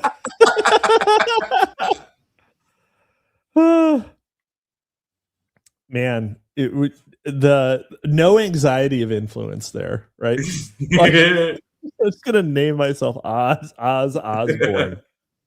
Yeah, great. That's amazing. Let's see. Clippings of serial killer stories were scattered about. Buried in the yard was a jar containing bird feathers. Okay, sounds like voodoo, actually. The Bizarre Bazaar was filled with occult paraphernalia. Okay, but okay. Now it sounds even. Everyone knew that, I'm sure. Everyone knew that already because it was for sale. He was selling it. It was a bizarre bazaar. Lead investigator Troy Cole, nevertheless, scoffed at claims made on the show and insisted that the Berdella case had nothing to do with Satanism. Cole was not the only one to scoff at the claims. Michael Aquino did as well. Okay, questionable source. Aquino was not one of those to appear on Geraldo's special. His primary goal appeared to have been to denounce any and all prosecution of satanic crime as witch hunts. Okay, that is the phrase witch hunt doing some work, right? Because you can denounce actual hunts for real witches as witch hunts now. The morning after the special aired, police received a call from the wife of one of Berdella's known victims. She told them that she had information for them, but could not talk about it at the time. She promised to call back. She was never heard from again. Well, with Berdella serving a life term, a rather morbid auction was scheduled to dispose of all his property, both from his home and from his place of business. A local millionaire and convicted bank robber named Delbert Dunmeyer consistently outbid all other bidders for such items as a custom-designed torture bed and a collection of ceremonial robes. The auction was ultimately canceled when Dunmeyer offered to purchase the remaining inventory. The next month, he bought Bob's house as well. He then leveled it, destroying all remaining evidence, and sold the vacant lot. It seems very likely that those actions were taken to hide evidence of the involvement of others, including possibly Dunmeyer himself. I mean, that would not be a great way to hide your own involvement, right? Like, you're just linking yourself through a bunch of transactions, like overpaying for random shit, right? That would not be a great way to hide your involvement in whatever went on there. But okay. Footnote on Dunmire. It will be recalled that Henry Lee Lucas claimed that the upper echelons of the cult that he was involved with included men of wealth and power. Berkowitz had made the same claim of the Son of Sam cult. Journalist Maury Terry has uncovered evidence suggesting the involvement of such figures as high-rolling art dealer Andrew Crispo and would-be Cotton Club producer Roy Radin. Crispo admitted to being present at the scene of a ritual homicide, accompanied by the son of a UN executive, but he denied participating in the grisly murder. Radin, on the other hand, became a victim of one of the cult's ritual executions. He was shot repeatedly in the head with a shotgun by 3 of magazine publisher Larry Flint's former bodyguards. One of them was Manson associate Bill Menser. Damn. Wow. Shot multiple times in the head with a shotgun. I mean, many types of shotgun load would not allow you to shoot someone multiple times in the head. I like to think that they just like brute forced it through there with some bird shot, just really like kept hammering it. That's all they had. All they had was like a load for clays, right? Just had to keep going until the job was done. Let's see. Cole's team claimed that Berdella gave full confessions to his crimes, but they appear to have been very carefully crafted confessions that were given in total secrecy. All of the confession sessions were held in a private room in the county jail. Rather than employing the services of a court reporter, the task force brought in a private stenographer. All aspects of the resulting confessions were tailored to conform to the state's version of events. Bob confessed to precisely 6 murders, which was the official tally. No new names appeared in the confessions. Bob claimed that he disposed of the bodies in the trash, not at the farms that he frequently visited. He denied having any links to any satanic groups. He took the responsibility for all the crimes. He quashed the recurrent rumors of police involvement. He claimed that a torture log that did not match up with any of the 6 official victims referred to experiments he had performed on a stray dog. And most provocatively, he explained away a specific reference in one of his logs to Lieutenant Colonel Oliver North. Interesting. His claim was as follows. We just had the TV on, and apparently something about Ollie North came on. There is no indication that Berdella felt compelled at any other time to dutifully record in his logs what was transpiring on the television. Ollie North, you son of a bitch. Berdella ultimately received 2 life sentences and 2 conditional life sentences. They would prove to be very short life sentences. He served only a few years at a maximum security facility before he died, officially, of a heart attack. Many suspect the true cause of death was poisoning. Bob Berdella was just 43. Yeah, but his dad died of a heart attack at 39. So, it's not that suspicious, I mean, those are both pretty suspicious. But we know what's going on with dad. Yeah, I mean, I'm just saying, like, your dad dies at 39 of a fucking heart attack. It's not that weird if the son dies at 43. So, yeah. Anyway, Angela Lansbury signed her 14-year-old daughter's parental control over to Charles Manson. What? Can I get a source? Can I get a source? Hold on. Hey Grok, did Angela Lansbury give parental control to Charles Manson? She did not hold on. In a 2014 interview, she explained that her daughter Deirdre became involved in a group led by Manson in LA. She was fascinated, allegedly took swift action to remove her children from the environment and moved her family to County Cork, Ireland to get them away from the drug scene and influence of the Manson family. She believed this intervention saved her daughter's life. Interesting. I don't know. Maybe one way or another. It's weird. It's weird that there's a connection at all. Like, to be clear. But yeah. Alrighty. So Sandbatch. Yeah. What do you think about that? What do you think about Bob Berdella's Bizarre Bazaar? You know, I think the thing. I mean, it's revolting. Would you try the casserole? No, baby. I mean, baby. I'm not a casserole guy, but you know, you're not a Midwesterner, dude. That was a great Upper Peninsula. I was treated to an Upper Peninsula post church meal, and there were 3 casseroles. 3 casseroles. I was like, wow, this is not amazing. A joke. Yeah. So I mean, Kansas City, you don't really think of Kansas City as a serial killer hotspot, much less a young hustler hotspot. Yeah, I'm not surprised by either. Kansas City used to be kind of swanky. I mean, I guess Wichita is where BTK came from. Yeah, but I mean, like, it's like it's easy for you, like, you talk about the rusty beer town. Yeah. Kansas City was actually, there's a Federal Reserve Bank at Kansas City, for instance. You know, it was a place that was important for a long time, and it's another one of these places where really weird Southern expats in particular tended to land.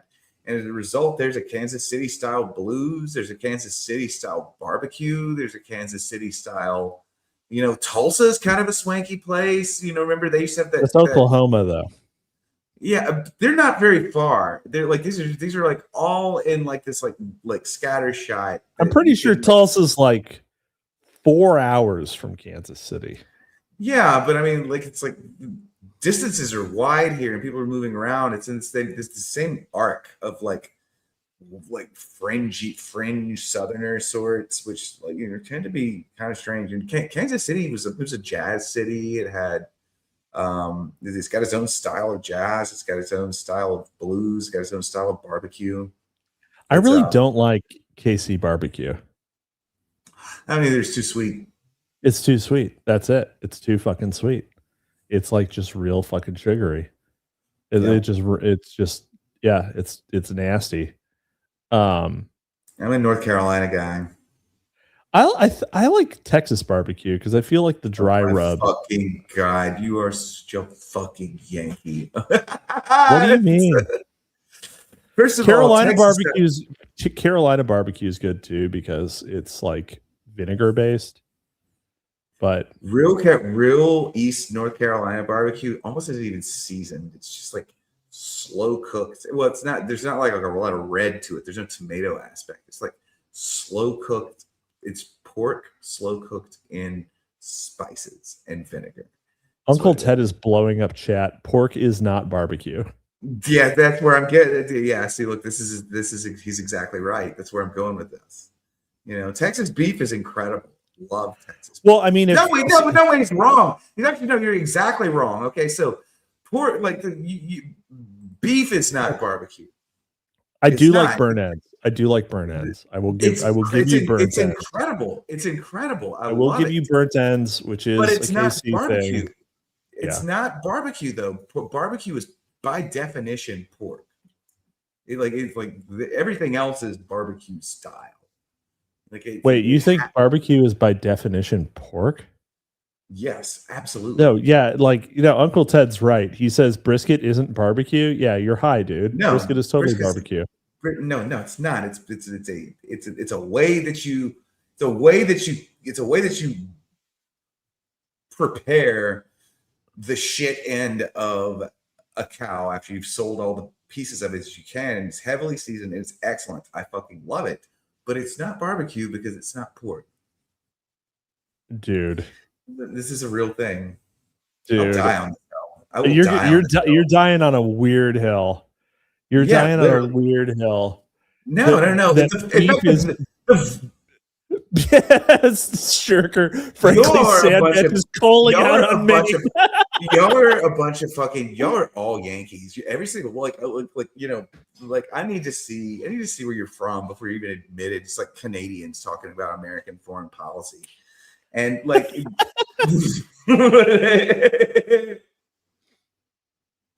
That dude said Sex Freakman's like Sex Freakman says, I like how you could be enough of a Southaboo that you loop back around to talking about food like Italians do. Dude, story. The last duel fought in New Orleans was between two Italian guys over an argument about how the chief bartender that they'd worked for prepared a Ramos Gin Fizz. And they fought a fucking duel over whether or not you add two vanilla extract drops. Two least North African Italians. so fucking wild. But I mean, I have myself been in fights over gumbo recipes. I did in fact get in an argument with my Cajun Marine roommate in college, who's now my lawyer. Brilliant. That he looks exactly like the fat lawyer from JFK too. Like literally, he watched that movie and said, "I'm going to be that guy. I'm going to be that guy. You have to gain a lot of weight." You know, he was already pretty big. He was like, he was a big dude. But like he found that archetype and he said, "Dude, that's me." And like he's been cruising ever since. Like he's like one shot at it. But hey man, you know what? It's good to know who you are. It's good to know who right, you are. Exactly. But we did once this was in a hurricane also. We were the only two dudes in our house because we were living in the fraternity house during a hurricane. Everybody else was on an away football game. And we decided to make gumbo, and I shit you not, we got in an escalating argument about how to make roux properly that actually resulted in us beating the shit out of each other. That's a real thing that happened to me. That's hilarious. I want to circle back here. Oh, Randall Shirker's from Texas. Okay, he's from Texas. See, look, I knew he was coming down really hard. Like you're like, what the fuck? I would have bet that Shirker is from like Lubbock. This is an active. Like he's from like Drive Time, Texas. Yeah, but I was born and lived. Yeah, both of them. They both came down hard on this because this is a live wire between Texas and the rest of the South.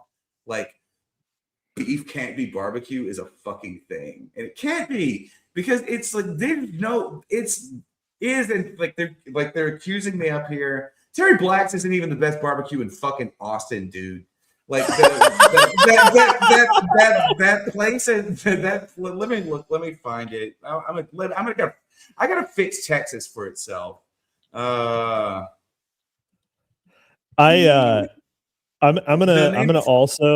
gonna say I prefer Texas barbecue. I am gonna go a step further and say that chili needs to have beans in it.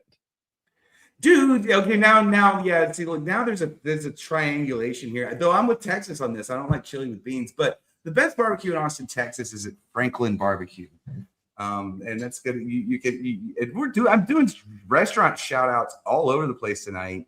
But yeah, where is Franklin Barbecue? It's on 11th Street in East Austin, east of downtown, and it is a real old fashioned shuck and jive joint. He will serve you barbecue style brisket. All right, Uncle Ted. I want to point out one thing. The thing about barbecue restaurants, in my opinion, is that you can get one of three things. You can get the meat, the sauces, or the side. And every barbecue restaurant is going to be best at one.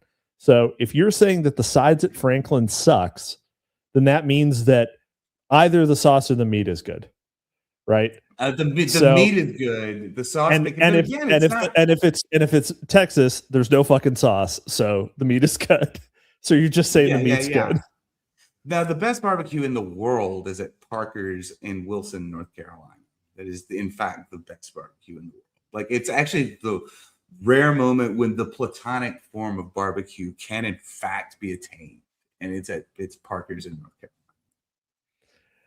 I think that talking about barbecue is one of those things where like Jigaboo Jackson tied a shoelace to a stick is actually like, okay, actually that is the best way to make barbecue. Like whatever Jigaboo Jackson was doing, like washing out big assholes, like and cooking it in an old oil barrel. It's like, yeah, like now look, Shirker. Now see, like I've touched a live nerve here because this is an actual thing, and now I've admitted that there's good barbecue styled items in Texas. So now he's like doing a victory lap here, and he's like now he's talking about mesquite trees, and mesquite trees, they're incredible, but they're invasive, and they're one of the reasons the water table's falling because mesquite trees, they have roots that are like 70 feet down, and you suck up all the water out of the aquifers, and they're invasive. But in there, it is incredible. It makes incredible smoking wood.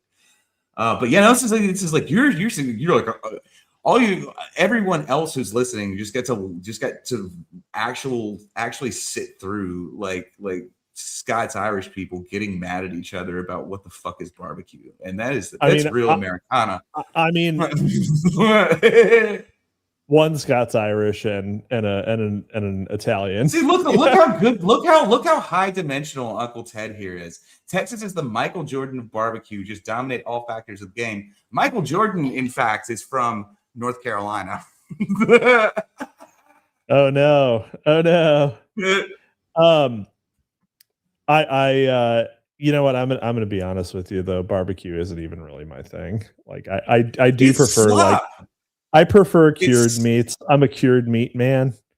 I'm a cured meat man. I do. Barbecue is slop. Brisket is slop. Okay, this is slop. Like all of Southern food, like it's this thing that's kind of been elevated, and we have like this cultural pride around, but like the sides are usually slop, you know. But I mean, I love it. But the reason I love North Carolina barbecue is because North Carolina barbecue is barbecues you can eat day in and day out, like real fat. But it does tend towards like what they were calling slave food. It's like, you know, boiled greens, vinegar, pork, spices. I think collards are probably like my favorite soul food side. Like I don't even like mac and cheese. Like, to be real with you.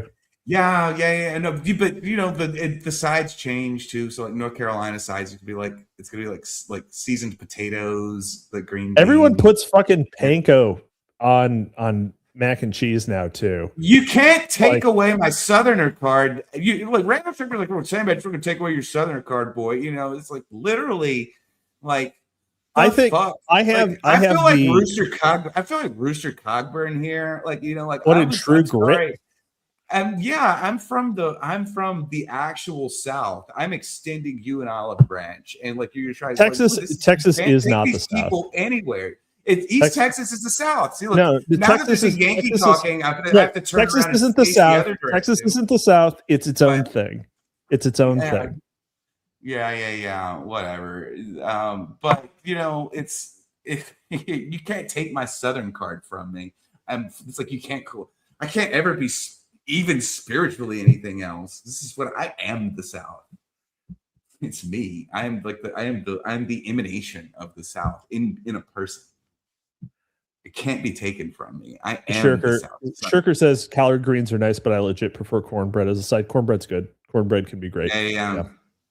Cornbread, actually, my wife makes a mean cornbread when she makes ham and beans, and like that's a really good. It's a really good soup. Yeah. It's a savory it's a savory kind of baked good. But in the iron skillet with that. Oh yeah, for sure. And I like it with molasses. Like I think molasses is like you're a fucking Yankee. Of course you do. Yeah. But I mean I don't use molasses for anything other than like a couple cocktails and cornbread. Yeah. Like I don't know what I don't know what else I would use it for. Where the fuck are we gonna get molasses from? What do you mean? You know what we made?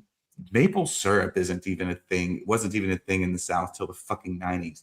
We had we would put jam of like various fruit preserves on like corn cakes. We didn't grow out of wheat. Y'all ever have lingonberry jam? I had lingonberry jam in Chicago for the first time in my life. Northern, it's a northern Midwest thing. It's a northern Midwest thing. It's really fun. For the first time in my life, and I boysenberry and lingonberry jam are northern Midwest things. They're fucking great. They're way better than maple syrup. Yeah, well, there's lots of maple trees up there too. It's like you have butter slop all the way around on cornbread. I'm just talking about food now, but I mean, I really will do this. But like the southern thing is, it's all corn. And our sweetener was our sweetener that we would use was either preserved blackberries. Blackberries are all over the South. Blueberries are all over the South. The blueberries are all over up there too. But literal raw cane syrup was the sweetener, and like what we would call pancakes were corn cakes, not even with wheat. Grits, corn. We didn't grow wheat. Sir, I think you mean polenta. I'm about to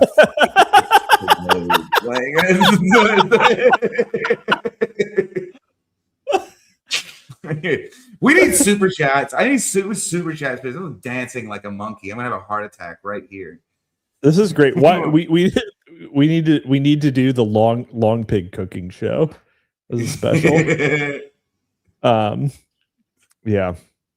Anyway, I mean, you know what? This is nominative determinism because I named this episode To Serve Man, which is a cookbook.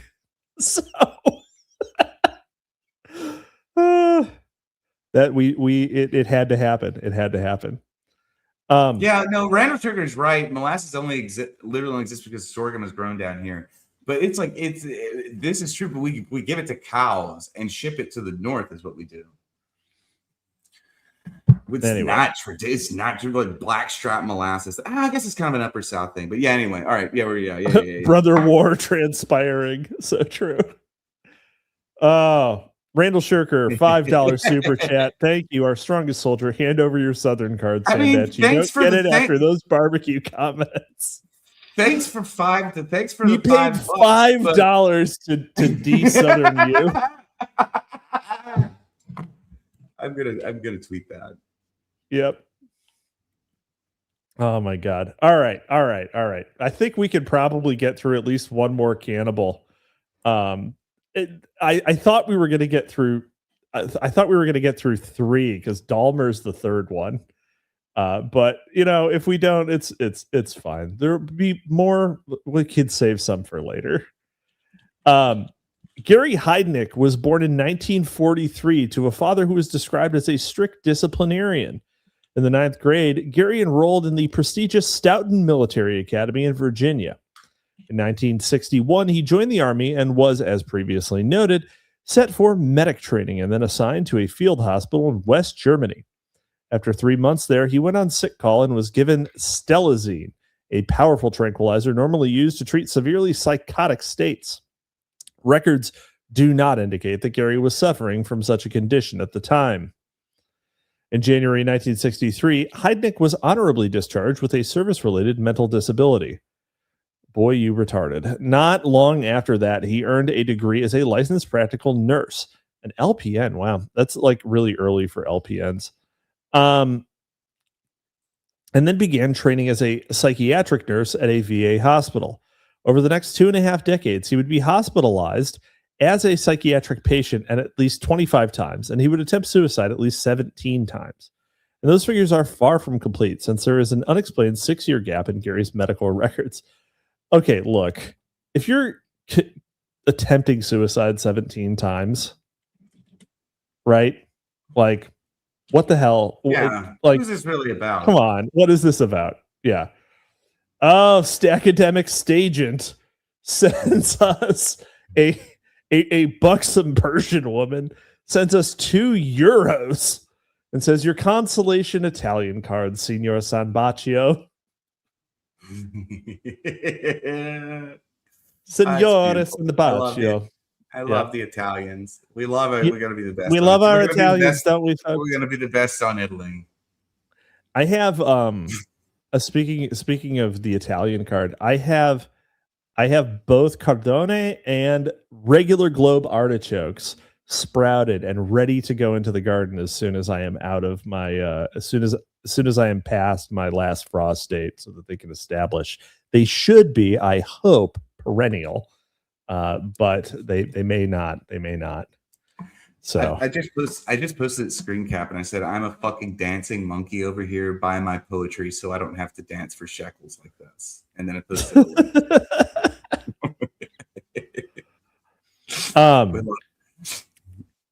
let's see. On Halloween night, 1966, Heidnik drove his motorcycle into a head-on collision. 4 years later, his mother succeeded in doing what Gary and his brother Terry had failed at repeatedly. She killed herself. Amazing. Amazing. McGowan, you card. Let's see. In the spring of 1971, Gary paid a visit to Malibu, California. It is unclear what the purpose of that trip was, but just after returning... Why does anyone go to Malibu? But just after returning to Philadelphia, Heidnik decided to start his own church. On October 12th, 1971, the birth date of Aleister Crowley, the United Church of the Ministers of God was formally incorporated. Gary and Terry Heidnik were both founding members. What? The birthday of Aleister Crowley, which is of course 87 days before. Yes, the birthday of Hitler. yes. The same month as Halloween, 6 months after Weissensnacht, whatever the fuck it's called. Walpurgisnacht. Yeah, Walpurgisnacht. There we go. Walpurgisnacht. Yeah. Let's see. Most of the initial members of the congregation were institutionalized black women whom the state had labeled retarded. At the same time, elsewhere in the country, Jim Jones was getting his church up and running as well, and he was going about it in the same way by recruiting institutionalized black women.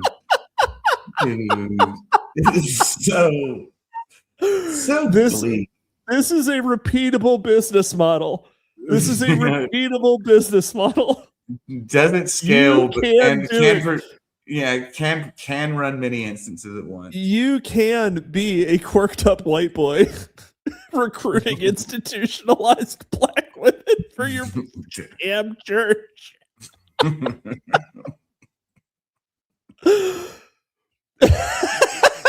Oh my god, it's so good. I wish every paragraph was like that. In September 1972, Heidnik was released from one of his numerous stays in institutions. From that point forward, there is a 6-year gap in Gary's records. Very little could be discerned of his activities during that time period. No one, including Heidnik, could account for most of that 6-year span. It's almost as if Gary Heidnik ceased to exist for an extended period of time, and then he reappeared. All that is known is that in 1975, on the vernal equinox, Bishop Heidnik opened a tax-free Merrill Lynch account on behalf of his church with an initial deposit of $1,500. It was not long before that account was valued at an astounding $545,000. A fucking checking account? God, this guy is bad at money. In 1976, Heidnik reportedly fired a gun at an unidentified man. Bullet grazed the victim's face. Gary was charged only with aggravated assault and carrying a gun without a license. Although the assault with a deadly weapon and attempted murder would have been more appropriate charges. After 1 week, the charges were dropped entirely. The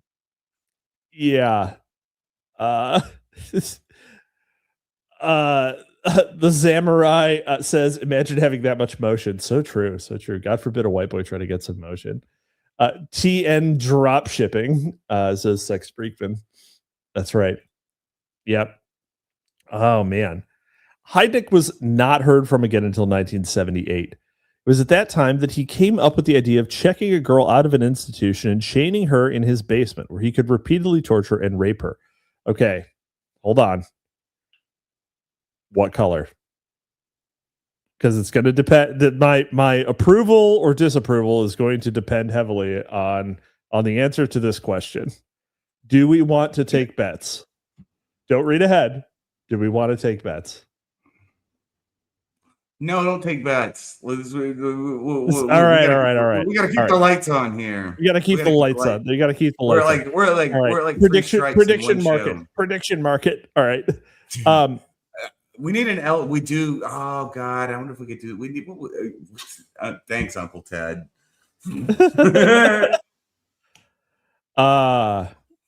Let's see. Gary was caught in fairly short order and charged with an array of crimes, including kidnapping, rape, false imprisonment, unlawful restraint, involuntary deviant sexual intercourse, interfering with the custody of a committed person. Wow, extra crime you normally normally aren't even able to commit. And recklessly endangering another person.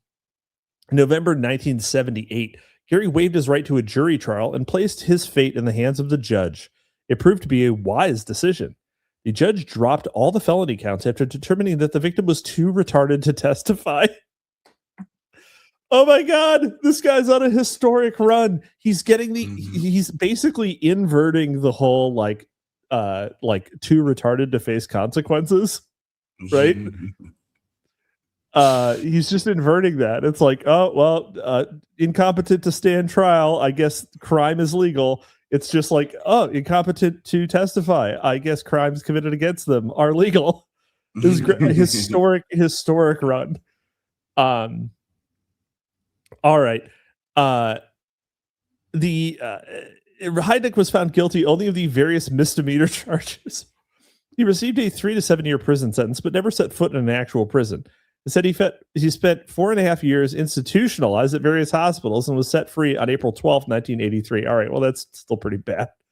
By 1986, his church was thriving, and he was institutionalized. You used one of those instances where you got to go one more sentence to get to the punchline. Wow! while he was in jail, his religious flock increased. He had a steady flow of women passing through his home. On November 26, 1986, one of them, Josefina Rivera, found herself imprisoned in Heidnik's basement. All right, it seems like he's just like this dude's a quantity, not a quality shopper, right? Yeah. He's just like, get him through. Retarded bitches, got it. Love them. Illegal immigrants. Exactly. They're just normal intelligence Senegalese. Sandra's mother reported her daughter's disappearance, and she gave the investigating officers Heidnik's name, address, and telephone number. Little effort was made to contact him.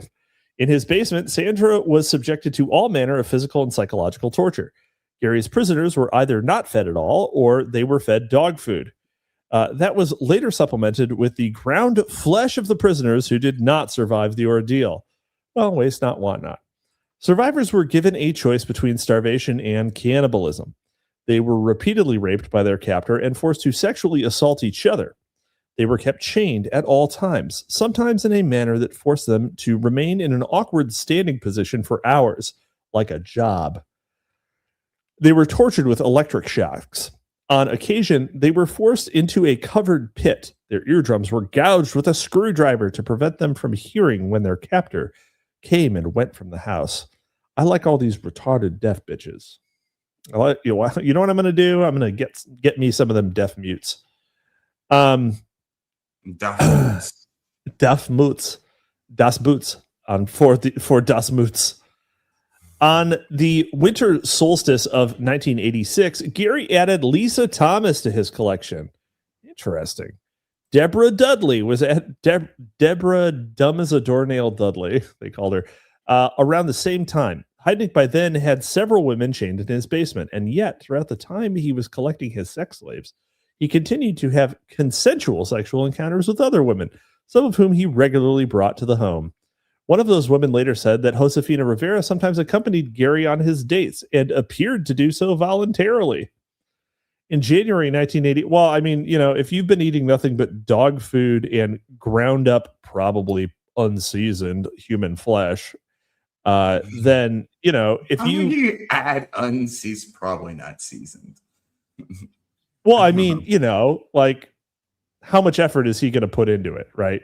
Is it? Oh, it's Tuesday. He's already gone to quite a bit of effort. I mean, yeah, but no, this is why you're not an MKUltra bro, and I am, because like, what do you mean? You're an MKUltra. You're an MKUltra appreciator, and I am an MKUltra subject, and you can sufferer. Yes, that's right. You are an MKUltra sufferer. I am an MKUltra appreciator. That's right. It makes perfect sense to me to spend quite a great deal of time. I mean, he's literally probably a retard, so he's probably not great at it. But if you're truly DDDing one of your victims to the point where you can bring them into public, one of the things you have to do is make them really, really, really want the human meat. And so you're no. What I'm saying, okay. What I'm saying is that getting them into public is the reward. Okay, it is the, but you can only do like this. You have to alter. Yeah, now obviously she has to be totally DDD'd before you can. And the intense part of this is your choices are dog food or incredibly well prepared food that you are aware contains human body parts, and you every day have a choice to take this wonderfully prepared food or eat dog food. And I'll bet actually, okay. You know what? I see the logic in it, Sandbatch, and I was not familiar with your game. I see the logic. The thing that threw me, and the reason why I assumed that it would be poor quality, is because it was specified that it was ground meat rather than like whole cuts. Right? Well, there's no telling what else was there. This is what he got caught with. See, yeah, I mean, fair. I'm trusting David to be specific, right? Now, obviously, you and I would both expect. You know what? Okay, so I don't know if you've given this any thought, but I'm gonna reveal that I have given this some thought. No. Now, humans are bipeds, and being bipeds, we have some fairly significant muscle groups, especially on the posterior chain, lower back stuff, right? Yeah. Human chops would be incredible. Yeah. They would have to be really good. I see. The thought turns my stomach over for like lots of reasons, but it's again. I'm just saying biomechanically. Biomechanically. And I know you all have too. There's not a single one among us who has not let this thought cross our minds at some point. Because it's a really like root level concern. I'm just willing to say things that most of you want. You should sneed me some snooper chats and buy my poetry. You should. You should. Yeah. Good job taking that opportunity to shill, Sandbatch. I'm gonna be really annoying about it for like a week. No, that's fine. Let's see. Penultimo says, how tender do you think the fast twitch muscle fibers are? Probably not very. I would think that they wouldn't be. No, like the more something twitches, like the reason veal is so like tender is because it doesn't do Wagyu, and it doesn't do much twitching. The more you gotta get, the tougher it gets. You gotta like find some like humans of Walmart, like some bed rotting motherfuckers. Those ones have the best marbling, I'm sure. Or I mean, I was gonna go the other way with something, and then I decided absolutely not to. What? Yeah, we've already talked about Epstein type. Like baby meat. Baby meat. Yeah. No, babies, I don't think would go really well, but like, there's the reason they do suckling pigs, No, I just think that I like big cuts. And I can't lie. You're such a Yankee. I love it. I think that like thighs and glutes would probably be the choice for the human butcher shop. Like you have to go low and slow. Something like, I don't know. That's the like That's the like prime. That's the prime cut, I would think. But also the chops. The chops just because the strong posterior chain. Oh, I mean, I guess the posterior chain would be more like a flank steak or something like that. But yeah, primal cuts. You know that if there were like women cannibals, like if it became a whole thing, there would be like some really prissy bitch who literally only ate abs. It's so true. You know I'm right. You know I'm right. So true. Son of Haster. This is one of our Needing to ask where the DD DDD stuff was covered for no reason in particular. We have a whole special where I read the actual DDD paper that was published by Louis Jolyon West. So it's the end of season 1. That's the special. So obviously it comes up a lot in the show, but that if you want that, like that's the place to go. So when did we from the first episode that I'm on?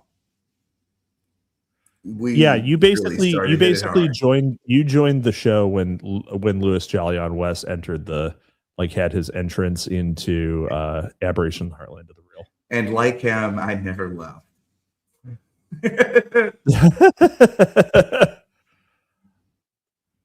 Let's see. Sex Freakman, hear me out. Hanger steak, the diaphragm. Probably true. Obliques. Yeah. Obliques. Actually, lats are probably a really good cut. Right? That's hanger steak, isn't it? Yeah, the diaphragm. Yeah. But the latissimus dorsi, like that's probably a really good fucking cut, right?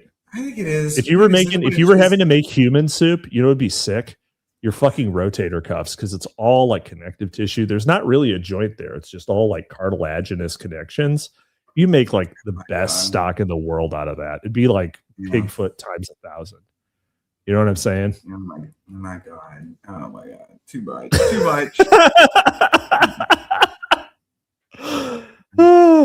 All right. Well then, we'll continue. Have a plan to look. If I'm ever in a survival situation, I'm going to have a better time because I've mentally prepared myself. Yes. So I've mentally prepared all of you. In case anybody works on a couple levels. In case anybody's keeping track of this, by the way, book sales are currently at well over the median number of books that ever get sold by a first-time author. So thank you all for that. Isn't that like 100? It's like 15. Oh, good job. Good job. Yeah. That's what the average number is 15. My copy of your book arrived 5 minutes before the show started. So I've still never seen one in person because I was like, there were all kinds of things.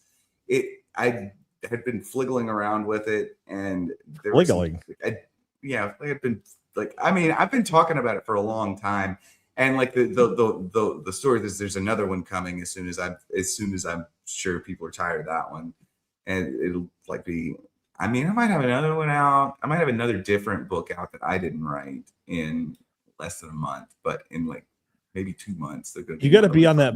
You got to be on that Byung-Chul Han like quarterly publishing cycle. Well, I want to try to do 5 this year, and then have it have like Einstein's. Where's the womb chthonic? Sandbatch? That one is there's so many in my head. I'm trying to get them out. That one will sell. That one's got a potential to sell. So, but there's it's stacked up, and this isn't this is not a last in first out system. You know what? I have terrible news for you because I just finished The Earth and Dark by Brad Kelly, which is an incredible book that all of you should read. It's absolutely yeah. Unfortunately, it is conceptually very close to the womb chthonic. Yeah, well, but it's like he's doing his own thing. There's plenty of room in the idea, but yeah. Brad is such a good writer that there's a couple of writers that are like this. That like Tom Will and I think are conceptually close enough that we should probably like secretly like grind at each other, but we don't. And I think it's because he's really good. He's doing his own thing, and like we're just like coming from a similar place. But Krivolopova is like one of them, and then Brad Kelly is another one. They're so good. I'm just like, oh, whatever. Okay, we're absolutely not in competition with any of these people. It couldn't possibly be, and I don't think it could shake out that way. Like he's like, if we happen to cover the same concepts, wow, that was cool, you know. Yep. In the He's chat, brilliant. Anna Krivolopova says, "Write the Is she Austin there? novel." Yes. Oh yes, the look they see. This is not a last in, first out system. That's right. That one is. I have such a hard time writing prose. It's like I get, and it's Prose not for that the it's bros. like, it is. I need to start doing it because people are going to start thinking I can't. But yeah, I need to do that one. People keep asking me to write things, and they seem to be under the misapprehension that I can. No, Cap is the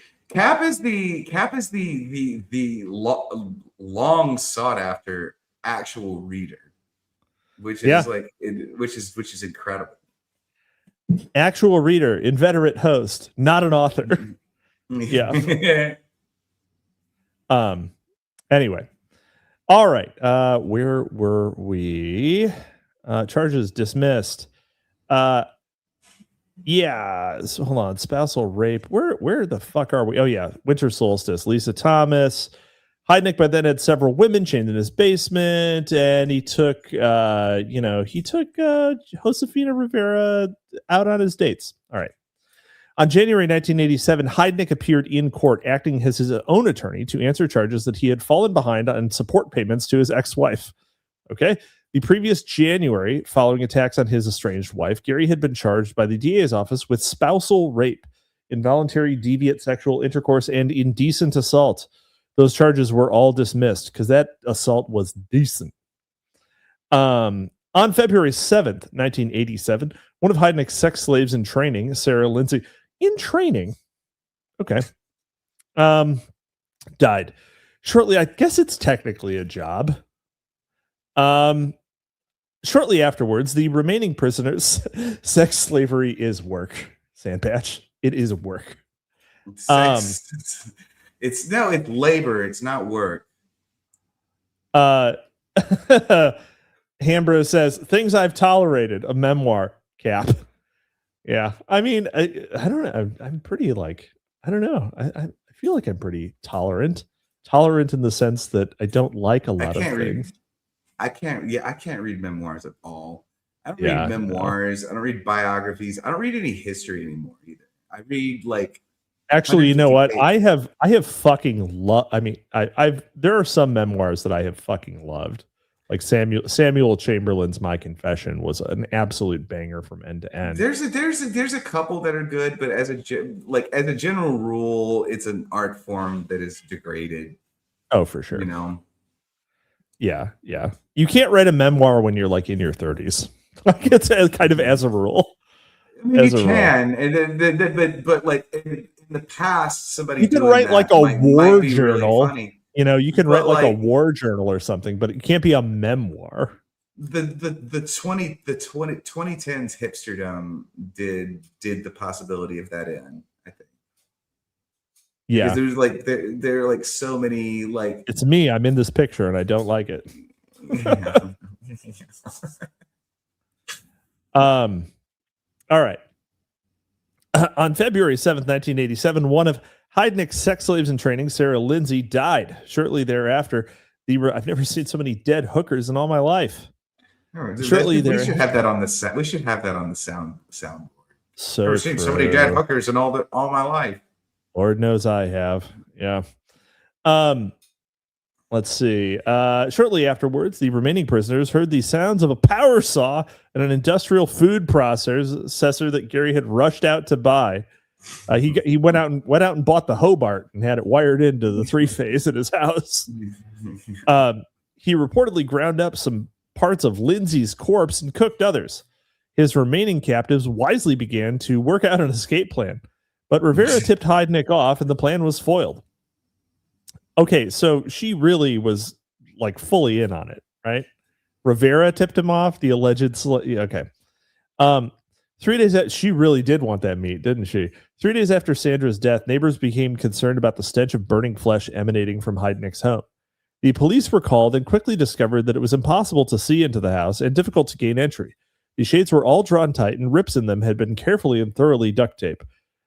A security steel door had been installed and the home's windows were heavily barred. Neighbors demanded that the responding officer knock down the door and search the residence, but he declined to do so. It does not appear that there was any follow-up investigation after the initial visit to the home. Okay, so the smell of burning flesh. How does everyone else know that it's burning flesh rather than burning meat? You know, I have to take this moment to reiterate that beef isn't barbecue. They were complaining that Heidnick was cooking beef and calling it barbecue, and he was adding beans to his chili.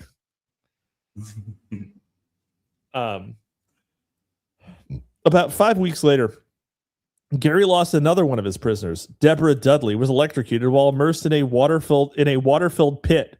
Around that same time, Josefina Rivera began going out with Gary to troll for replacement sex slaves. Don't worry, Gary. We find you some new bitches. You're this like 27. We're like what? We're like JF Gary Appy levels of replacing your sex slave. This is amazing. Like he's doing like maybe she is his Ghislaine, right? Let's see. On March 23rd, just after the spring equinox, of course, two of them abducted Agnes Adams. The next day, the prisoners broke free, looking very much like they had just emerged from a prisoner of war camp. Instead, they were in a prisoner of love camp. Let's see. Critical Save says lost his sex slave. You met me at a very sex slave poor time in my life. Heidnick was promptly arrested along with Tony Brown, who was initially charged as an accomplice. Gary was taken to the Philadelphia Detention Center and held in isolation, cut off from contact with other inmates. Brown was the first to relate to detectives the morbid details of the crimes. He claimed that he had seen Heidnick cutting up and raping a corpse, like at the same time. Seems unnecessarily difficult. The freezer in the house was partially filled with human body parts. Human bones were they always say it was partially filled with human body parts, but they never mentioned that the rest of it was just like frozen peas, right? You know? Yeah, no, exactly. Let's be fair. Let's be fair, guys. Let's see. Inmates, probably freezer. There we go. Human body parts were found in the yard, cut up with a saw, just as Lake and Berdella had done. Also discovered in the home, not surprisingly, was a large cache of Thorazine. Wow. You bitches are completely psychotic. Investigators soon discovered that Heidnick had considerable financial resources. In addition to his church's investment account, valued at well over, there are advertisements from this time period for Thorazine because you could buy it over the counter. And those advertisements are fucking crazy looking.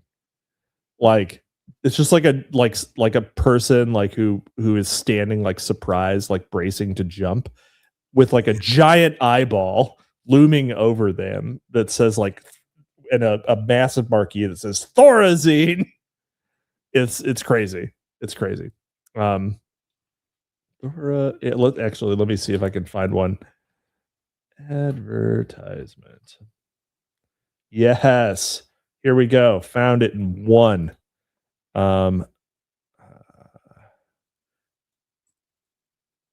Look at this thing. When the patient lashes out against them, Thorazine quickly puts an end to his violent outburst. This is one of the greatest advertisements for an antipsychotic drug ever created. Like where this was the golden age. That's a real ad. This is a real advertisement. Yeah, it's an actual advertisement for Thorazine. Pharmaceutical advertisements have never like this was it. This is the high water. Dude, you know what I saw? You know what I saw the other day? It was when I was in Chicago. I saw a woman that she was in an elevator, and she had it was very obviously a genuine vintage T-shirt. It was a vintage Xanax T-shirt, and I was like, "That is incredible!" Wow, I can hear that bitch's vocal fry from here. You absolutely. Oh my god! Oh my god! The Google Images tab for Thorazine advertisement is amazing. Look at this one. To control agitation, a symptom that cuts across diagnostic categories. Thorazine, a fundamental drug in psychiatry, is just like beating a woman. That's it's just it's going down here. He's yelling timber right Who there. is the lab Mr. down there? Worldwide. Yeah. Smith Klein in French. I think that now it's GlaxoSmithKline is the oh my god. Man, I might have to actually like go on eBay and see if I can find some. Go back to that. Hold on. I need to screen cap it. No, I'll find it. Never mind. Yeah, just Google Thorazine advertisement. Man, this is very sad because all of the there are no Thorazine posters on eBay right now. There are a lot of, apparently they gave out let's see, open image in new tab. There we go. Apparently they gave out like rulers that were just like Thorazine branded like giveaways. Bunch of those available. So if you're a real fan, go on eBay and spend $40 on a Thorazine ruler. I don't know what you're going to use it for, but measure something. Okay. All right. It would be another another really good vintage pharmaceutical to get an advertisement for would be like thalidomide. Dude, I'm trying to. Oh my god, this is dangerously close to jumping ChatGPT's alignment. So what do you mean? We're not ChatGPT for OpenAI's alignment. I'm putting that image through a restoration to try and restore it to pristine. Oh, you're just gonna you should scale it up and sell it on Teespring or what the fuck ever. I wonder if we can do that. It is a good poster, but I'm going to use it to troll Isaac Simpson and be like, wow, the new Will the Agency. The advertisement is wild. Perfect. Oh my god. Oh, Son of Aster, so true. Warhammer with the Thorazine ruler would be killer. Be great. Yeah, it's like what do you this is my Necron pylon. This is Thorazine completely stops the warp. That's right. Dude, these are all insane. They're all great. Every single one is great. Okay. I desperately want to get through Gary at least. About 5 weeks later, Gary lost another we already went there. Not surprisingly, large cache of Thorazine. Investigators soon discovered that Heidnik had considerable financial resources. In addition to his church's investment account, valued at well over $500,000, he had at least one personal account with a substantial balance. He also had a new, fully loaded Cadillac, a Rolls-Royce, a Dodge van. Watch out, ladies. He's a Dodge van owner. Actually, that's probably what he abducted them in. So maybe watch out, actually, though. Watch out. And a Dodge Dart. I don't even remember what a Dodge Dart looks like. Is that like a fancy car? Oh, actually, you know what? No, it's a shit car that's kind of like made to look a little bit like. Yeah, it's not great. Really? I mean, I don't know. This isn't. I mean, it's a fine looking car, right? If someone was driving around in this vehicle nowadays, I would not say, "Oh, that's a piece of shit car." I'd say, "Oh, cool, classic car." Yeah, right. Even though it's probably not the coolest car from the early 70s, right? So, what magazines were these in? These have to be doctor to doctor magazines. Absolutely, have to be doctor to doctor. Yeah. Let's see. When taken into custody, he had $2,000 cash in his pocket. And this was in what, March of 1988? 87. So it was March of 87. $2,000 in 1987 in today's money. I think it's like not quite 10x. Dude. Oh, no, it's 2.5 times. So it's $5,700. All right, that's a lot of money to be walking around with. What? Did you see the one that says for controlling senile agitation? You're just like you're just still looking at Thorazine ads. You're just I DDD'd you into. I am blown the fuck. I am blown the fuck away. This shit is incredible. Oh, actually, these are all okay. You're right. These are all amazing. This is. Hold on. I'll show it. All right. Doctor, what can you do for Pop? This is old fucking guy ready to beat you with his cane for prompt and sustained relief from severe mental and emotional stress. Thorazine. Is Thorazine? It can't be patented anymore. So like this shit, it has to be totally legal to put that on a t-shirt. What do you mean? Yeah, no, I'm sure that it's still in production. Chlorpromazine is the name of it. Dude, this is the worst one. This is the worst one. Hold on, look, you got to see this. For prompt control of nausea and vomiting in children, Thorazine syrup and suppositories. This is the worst one by so much. This is the worst.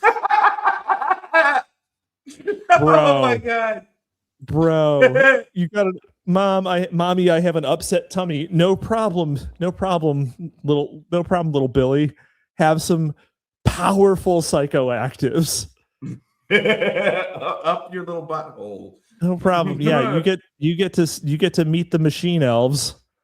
Yeah, don't worry about it. Yeah, man. There are an absolute crapload of Thorazine advertisements. They were pushing it, and also it's like a lot of these were for like this was just a panacea. It's like for immediate effect in acute alcoholism, Thorazine. Dude, Ritalin has some great ones too. This is insane. This is an aesthetic that absolutely doesn't get explored enough, because this is literal high-end DDD style. Like, dude, look at this one. Absolutely dialed in on. Sandbatch, you need to look at the screen. Relief from the suffering and mental anguish of cancer. Of cancer, yes. Take Thorazine. Yeah, but it goes through several eras. Like there's like clearly like a French New Wave like inflected like series of them. These are all the early ones. So these are like in the 60s and shit. And it's like exactly on point. This is like what Don Draper was making. Okay, hold on. This here for prompt control of senile agitation was just an old guy's face shouting. This is like someone needs to become at senile agitation. This is your PFP. There you go. There you go. This is it. Like, so true. Your name is senile agitation, and it says for prompt control of at Thorazine. Like, there you go. There's your online persona. You're gonna get 100,000 followers. It's gonna be great. It's gonna be great. It's the next Howling Mutant. There you go. All right. They were really cooking. They were really cooking with Thorazine ads. I got to get some of those framed. Okay. Now where was I? I thought it looked delicious. Oh yeah, Dodge Dart, $2,000 in his pocket. Heidnick's preliminary hearing began in April 1987. The prosecution team was led by Ronald Castile, a former Marine platoon commander in Vietnam. Heidnick was charged with an array of crimes, including murder, kidnappings, rape, aggravated assault, involuntary deviant sexual intercourse. Really wonder what that is. Is that just like butt stuff? Probably. Yes. Indecent exposure, false imprisonment, unlawful restraint, simple assault, recklessly endangering another person, indecent assault. That's just assault with your left hand. Criminal solicitation and possession and abuse of a corpse. All right. Possession of is that a corpse in your pants? Or you? Never mind. Gary's victims were called to offer their testimony at the preliminary proceedings. Josefina Rivera reportedly spoke in a detached, flat, emotionless voice, almost like she was on fucking Thorazine. Damn. The other women testified that Rivera frequently beat them, even when Gary was not there, and seemed to enjoy doing so. She was referred to as the boss of the basement. Oh, man. Women just they'll always develop a pecking order, won't they? Won't they? Intersexual competition will always occur. God. On April 6th, victim Lisa Thomas filed a civil petition asking for the assets of Heidnick's church to be frozen and a conservator appointed to pending resolution of a civil suit brought against Heidnick by the victims. The church's assets were frozen, but the judge opted to hold off for 2 weeks on appointing the conservator, who was appointed on April 20th, Hitler's birthday. 2 hours before that appointment, however, Heidnick filed for Chapter 11 bankruptcy protection. 8 days later, federal courts claimed jurisdiction over the assets case. Strangely, Heidnick's will specified that those assets should go to the Veterans Administration and the Peace Corps. On May 1st, just 11 days after Hitler's birthday, Tony Brown was quietly released from custody. 2 weeks after Heidnick's trial concluded, all charges against him were dropped, and authorities thereafter pretended as though he had never been named as an accomplice. On August 9th, 1987, police raided a local apartment and made a gruesome discovery. The remains of 5 women were found in a bedroom that had been nailed shut. Another body was found in a closet that had also been nailed shut. Parts of a 7th body were found on the roof of the building and the basement of a neighboring building. A retarded black man named Harrison Marty Graham was taken into custody and dubbed the Madman of Marshall Street. He confessed that his killings had begun the previous winter, about the time that Gary began collecting his victims. Graham also confessed to having committed acts of necrophilia. Officials denied that there were any connections between the Heidnick and Graham cases. Their homes were less than 2 miles apart. How many retarded black men do you think have killed women? Lots. No, I feel like it's like there's like particular retarded black men that get they just get a hankering for killing white women. They just get a hankering for it. That's right. It's just Tuesday for them.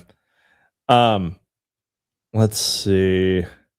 Senile agitation, so good. Let's see. Sex Freakman says, note, at this date, the term negging had not yet been coined. Yeah. Josefina was just in it for the love of the game. Chuck Peruto was assigned as Heidnick's defense counsel. Trial watchers noted that he had a penchant for young, shapely women. Whomst among us? Penchant. For young, shapely women. Whomst among us? Doesn't, yeah. Lynn Abraham was the presiding judge. She had previously worked for District Attorney Arlen Specter, most notable for concocting the single bullet theory to explain the Kennedy assassination. Was that Arlen Specter? I feel like that was actually Jerry Ford. I mean, we're all on the Warren Commission, but I have heard it attributed to Gerald Ford, though.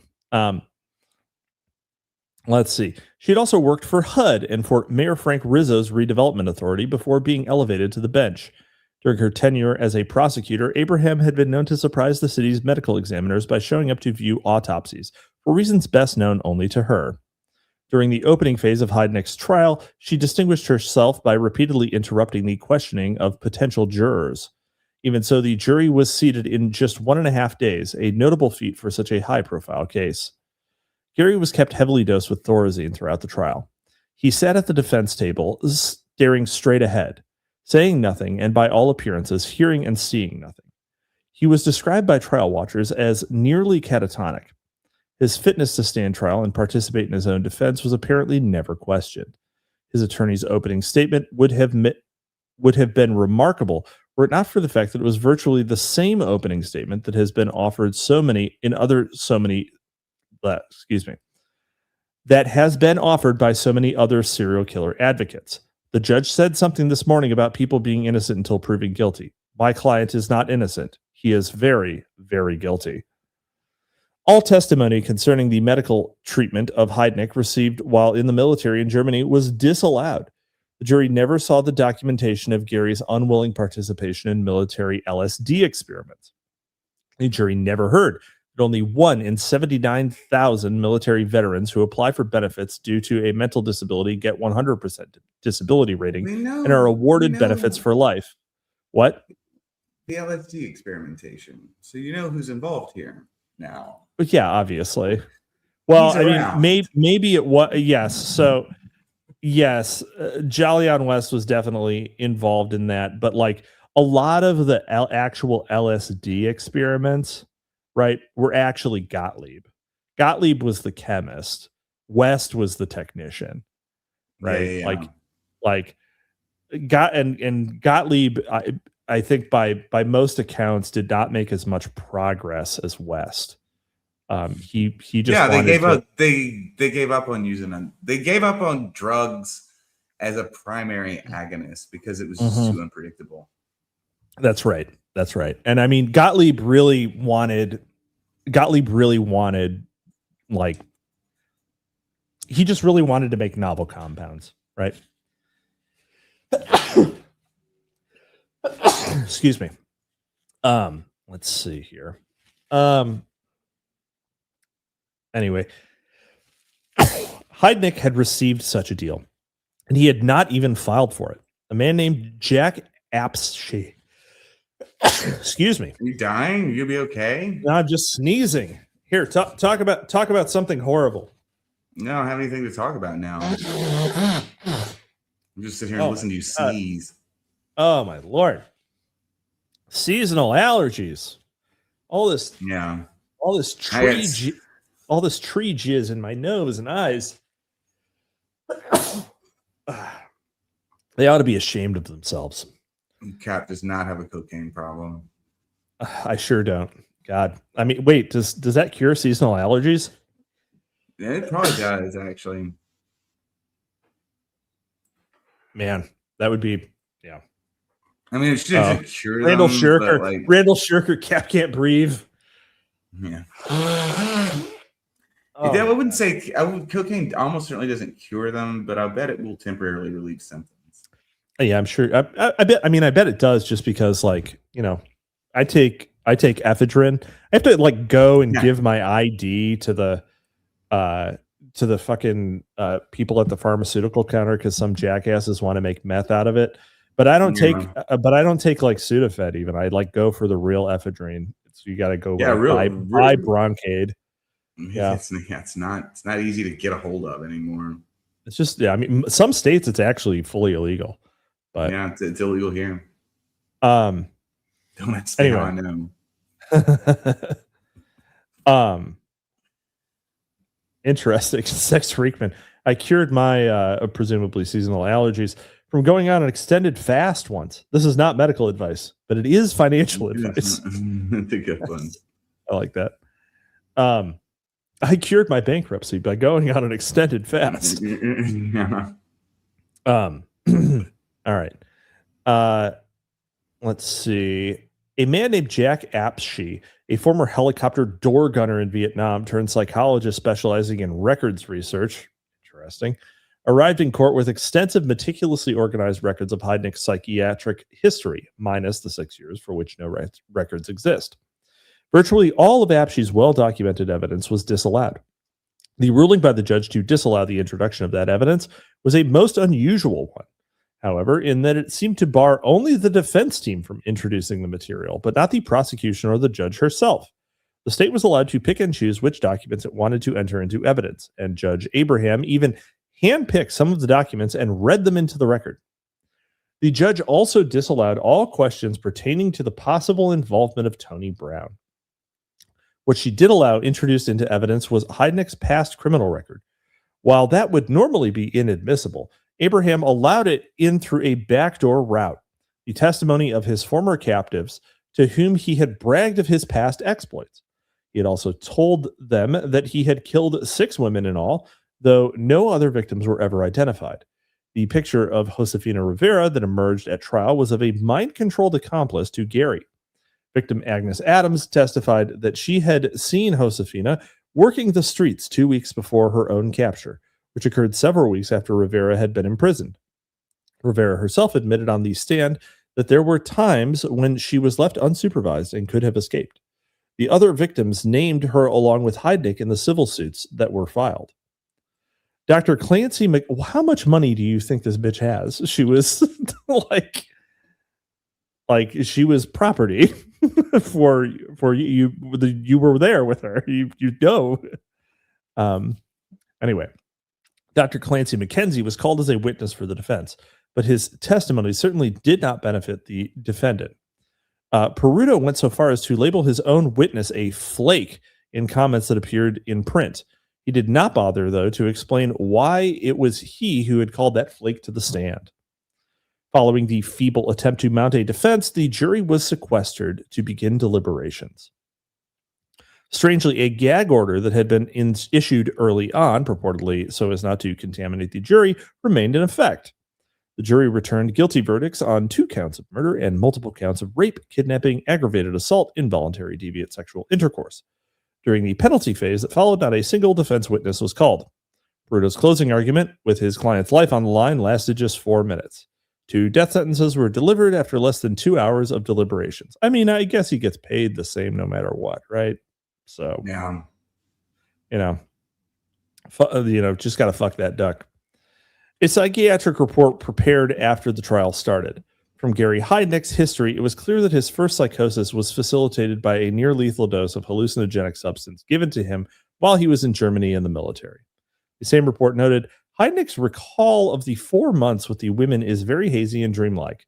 Whether such information would have influenced the jury, whose members likely had no awareness of the implications of MKUltra projects in which Heidnick was verifiably involved, is largely a matter of speculation. One of those jurors was, oddly enough, a research chemist with PPG Industries. What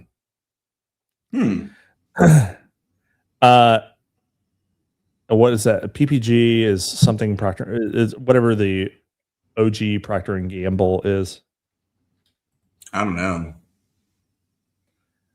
I have no clue. Yeah, it's a PPG Industries is a supplier of paints, coatings, and specialty materials based in Pittsburgh. Yep.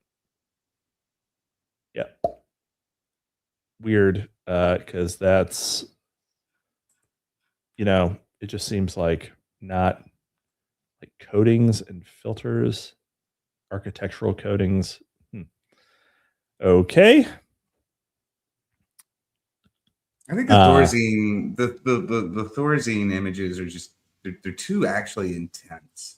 They're too intense. Yeah.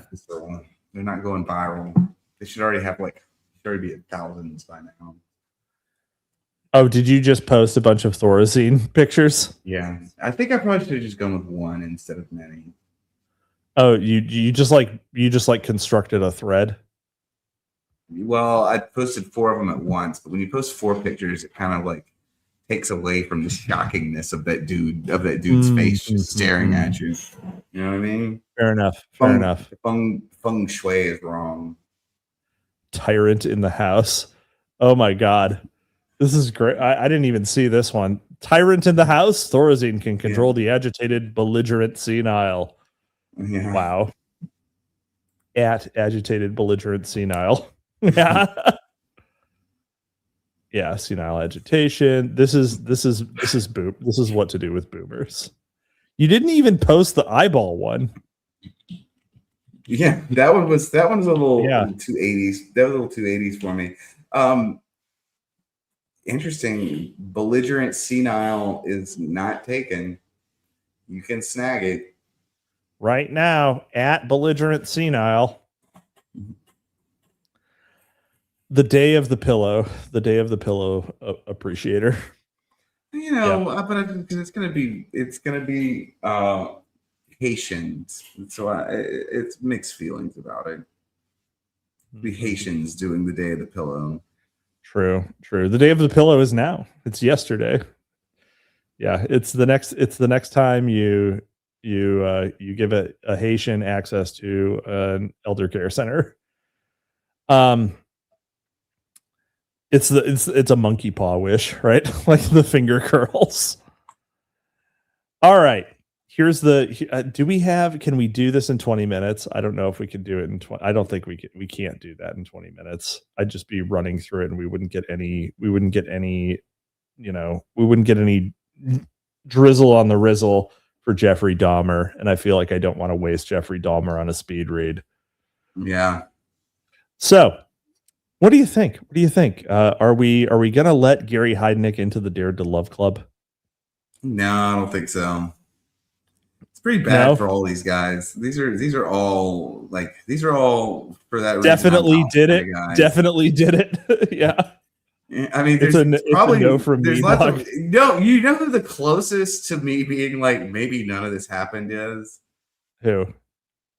Ramirez was pretty. Ramirez was pretty. Like, dude. Oh, when I was in Chicago, I went to the bar that he and Dahmer hung out at. Oh, I totally did that. There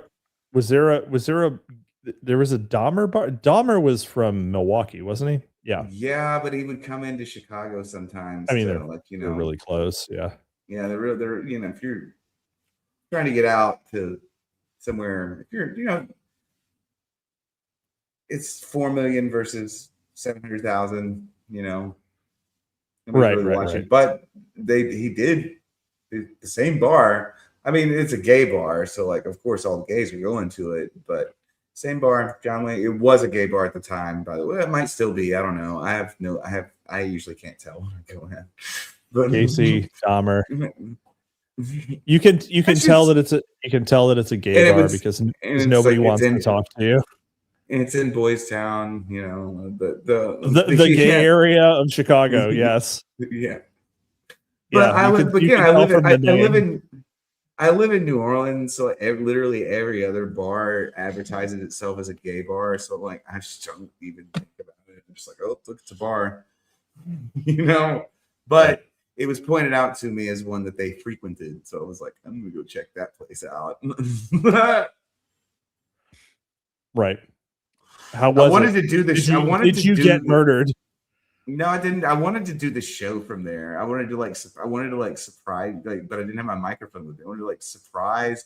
I am broadcasting literally from the bar that Gacy and Dahmer hung out in, and see how long it took me to actually convince you that it was happening. We should have. We should definitely do LMD on the road. We'll do LMD on the road live from Vacaville. Yeah, live from Cowtown. Actually do it. Live from the lobby at Vacaville State Prison. Still open. Geraldo did not get that one. Wotan says LMD at the L&L Tavern. I'm not sure what the L&L Tavern is. That's it. Hold on. That's the one. Yeah, that's the one. Chicago Bar Project, L&L Tavern.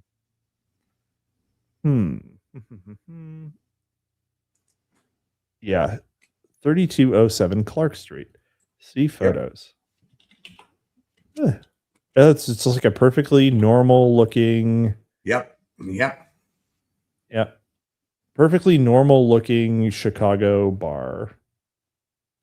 It could be a gay bar. It's in the gay part of town, you know. Maybe I it's don't, not. I don't think this is. Is this it? Is this picture That's it? That's it. Huh. Yeah, I mean, Oh, wait, no, that's not it. I was looking at my screen. It's like the Ellen. It's the. If you look on images, there'll be the answer. LNL. It's the Scoundrels Field Guide is the one. That's what it looks like in there. It's like standard Midwest German style tavern. Interesting. You know. Scoundrels Field Guide. Yeah. It's making me try to fucking sign into Yelp. Go fuck yourself. Yeah, fuck off. We're not doing that. FBI. Yeah, we're not doing that. Interesting. Okay, well, for whatever reason, that picture that I had showed up on Google. Yeah.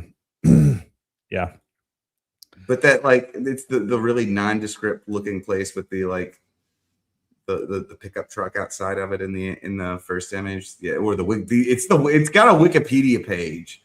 So it was named one of the best, and it was a great bar. But yeah, the bar is rumored to have been visited by serial killers, Jeffrey Dahmer and John Wayne Gacy, of course.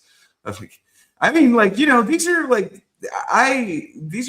bohemian places, you know. Yeah. Sometimes dubbed the creepiest bar in America. Okay, all right. That's according to the Reddit synopsis. It didn't even hit the creepiest bar in America, and I'll do this one too. The creepiest bar in America is Bar Redux, which is where. You told me that. That's right. That was right across from the Office of Naval Intelligence, right? Yeah. There is no place in the world where the veil feels thinner than between Bar Redux and the abandoned Naval Intelligence building, literally at the edge of New Orleans. Like, there's no one on that street whose house I would go into under any circumstances ever. And I have heard like there's all kinds of fucking weird stories. But when you go in there, it's gotten to a point now where occasionally tourists will have heard about it and they'll wander out, but they don't stay long. If you know what I mean. It is literally at the end of New Orleans, at the very end of the Bywater. And there is, it's indescribable how eerie it is. That's the place where I was outside of it, and that woman tried to put a bracelet on my wrist. Yeah, she tried to put a cursed talisman on your wrist. Yeah. Yeah. Penultimo says, guys, we should have a LMD meetup at a gay bar as a joke. Yeah. Just us alpha males. Yeah. I mean, it is Chicago, so we could Perry Abbasi would be there, I'm sure, just to verify that it's straight. Yeah. Let's see. Fuck. Yeah. What other great locations outside of the motel room that John West slew himself in under not terribly suspicious circumstances? There is a bar in Jonesville, Texas called the Lone Star Bar that is one of these places where the veil is terrifyingly thin. Actually, hold on. No, keep talking. Sorry. Are you looking something up? I am. Yes. Huh. All right. Okay. So we could actually literally book the Jolly on West auditorium at UCLA. That is so funny. We could literally do that. That's actually a possible thing. Yeah. Yep. You better start sneezing super chats. Yeah. So to give us enough reason to give me enough reasons to dox myself and do a live show. What an incredible TED talk that would be. Yeah. So, well, so Sandbatch, you want to tell the audience just a little bit, like we got 10 minutes left. You know, people could sneed some soupies, some sneedy the soupy. I'll talk about the production of it. I really don't want to talk about what's inside it. It's actually your book. I think you should talk about the production of it. Talk about the production. Give us a little.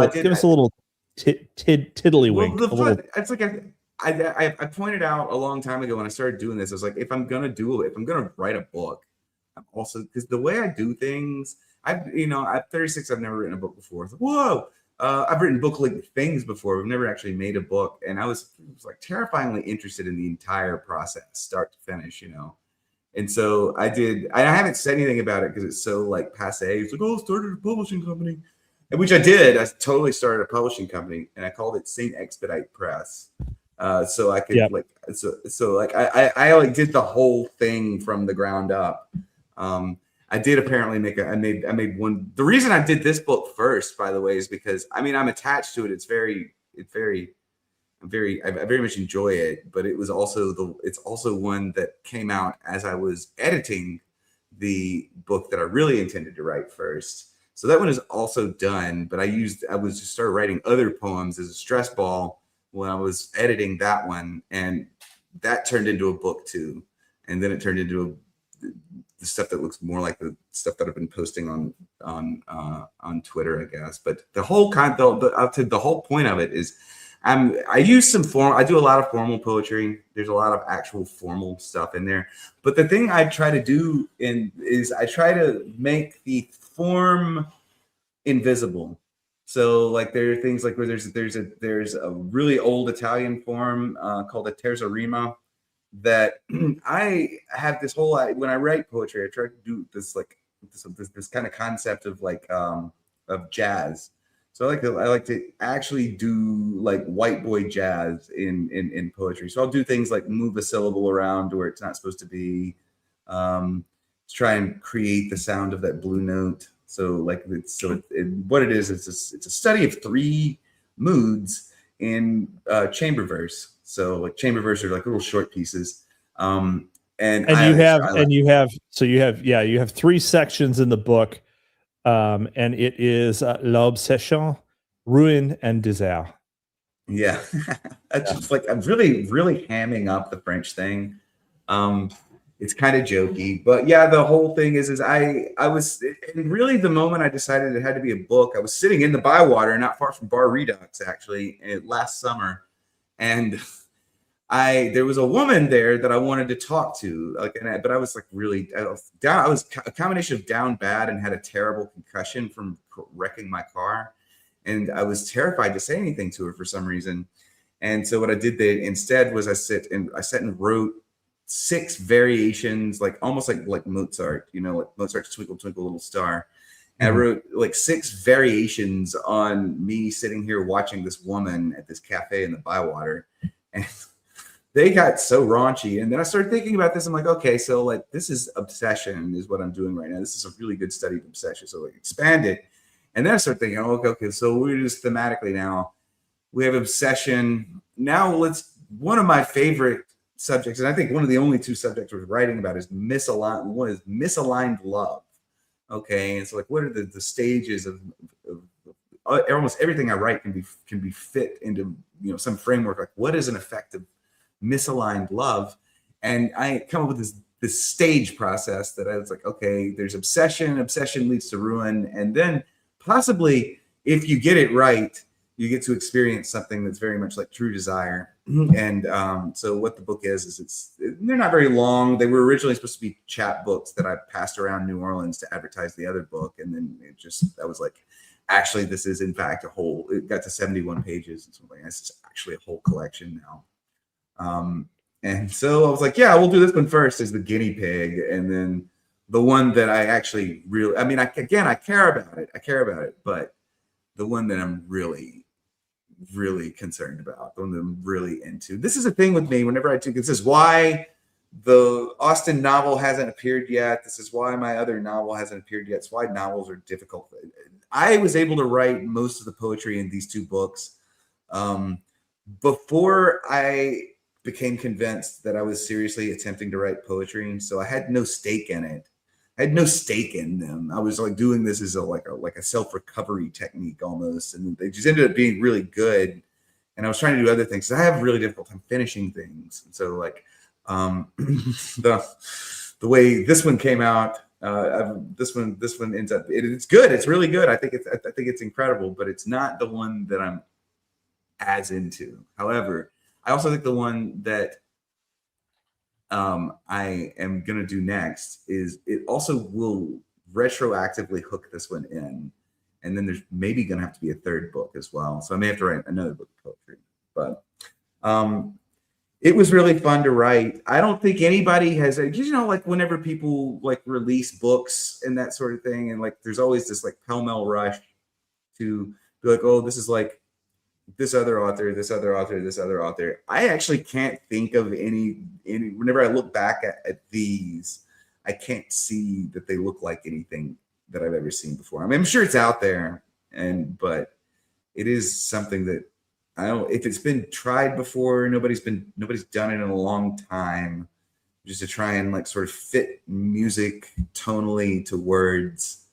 And so like a lot of these don't really have a story. They're gonna let whatever the images are that sort of float up out of them, let that sequence, like it's like a sequence that plays, and there's probably hundreds and hundreds and hundreds of different narratives in them, but there is no one particular narrative in a lot of them. Though sometimes and then one of the things it'll do is it'll suddenly snap back into focus. So like there's one sequence in it, and I think a lot of people have read that one because it was the one about the snow leopard that a lot of people like that one. There are 5 in the middle that are about, they're like loosely framed around, and that one, this is another one. That one, the not the Terzarima, but that one, the snow leopard poem is a type of poem. It's called a Onegan stanza, which is so obscure in English that you won't even notice that that's what it is. But it's it's a Russian form that I hold over into English. But yeah, there's 5 poems in the middle in the ruin section that are they're about this sort of like mythical set of encounters between a person and a snow leopard, and they're very unstable. They're like they're sort of the veil is thin between like what is a hunter and a snow leopard, who is hunting who. Is this which 2 people? So which poem would you think if I were to do one reading, right, to play us out, which poem? Oh no, I can't do any of that. I'll read it myself, but okay. I can't stand to listen to other people. Do it. Because it's the one I published in Spectre Poets. So Snow Leopard Memphis. No, not that one. That one's I can't read that one. That one's too close. Pushkin takes another bow. Pushkin takes. Oh yeah, go ahead, do that one. This is Exiled. Yeah. All right. Read Pushkin it first. takes another bow. This is going to be the last thing. We're just going to play it out. All right. Okay. All right. Pushkin takes another bow. Exiled. Still, I keep the old right with spring's first blaze. Loose I, a bird, into the air. So small a mercy, yet I feel it. Why curse God when I can grant one creature flight? I am open now to consolation. God, I will not rail. I have given one living thing. Yeah, God, that one's interesting because that one's me. I read a Pushkin poem.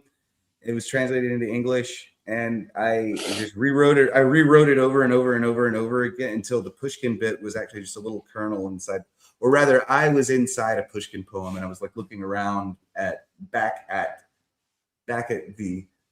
It was looking at it from the opposite angle. It's sort of like it's like being an actor on a stage, but you're like, instead of the audience is the show. Yeah, so the way that one worked out. The Pushkin. The poem Pushkin was writing just sort of collapsed into the rest of what that one was. But yeah, I actually never just silently read poetry. Whenever I am enjoying a book of poetry, I am actually reading it aloud. Yeah, I mean, you have to. Yeah, you have to really. And so that was very pleasing. So that's what the most important person that I showed them to as I was writing them. Her response to it was, these are pretty. And then she tried to figure out which ones were about her. And then she gave up because there are two translations in it. Literally, there are 2 translations in this whole book. And they are, and she was like, there's too many translations. And I was like, the translations are the first one and the last one. I don't approve of translations because I don't approve of trans. Yeah. But I thought that's funny. She's like, there's too many translations in there. And I'm like, there's exactly 2 of them. So you open to the front and then open to the back. And didn't look at any of the other ones. I love women. All right. Well, we're gonna play it out now. Thanks for joining us. We'll see you next time on Library of Mass Destruction. You're discouraged from questioning and thinking critically. You must accept the word of the leaders. They make you feel guilty if you do question or argue. Your environment is often controlled, cutting you off from friends, family, school, previously held beliefs. They want you to become dependent, provide a poor diet, poor health care, little sleep, and long exhausting hours of work to make you physically weak and lower your ability to think clearly. Subtly, your self-confidence gets undermined, and your self-image or sense of identity is changed. The leaders control channels of communication. They cut off or put down outside sources of information. Then they bombard you with what they want you to think. They use strong peer pressure, playing on your desire to be loved and accepted. The leaders may promise rewards if you obey them and punishment if you don't, but they alternate harshness and leniency in order to confuse you. The leaders manipulate language, giving special meanings to words that only insiders understand. This is to make you feel like you're part of a special, important, or elite group, and that outsiders are inferior, dangerous, or doomed. You have to confess your shortcomings, mistakes, or misbehavior, sometimes even if these things never really happened. And meanwhile, your time and activities are tightly controlled. You don't have much privacy or energy or time to think because you're too busy doing monotonous, repetitive tasks. The leaders try to control you and even your sexuality, everything about you. They want to exploit you for their own enrichment, their own power or grandiosity. If they succeed, you will declare your loyalty to its leaders, rejecting your old values and way of life. Without realizing it, you will have been changed into a person who is being controlled by a totalist cult.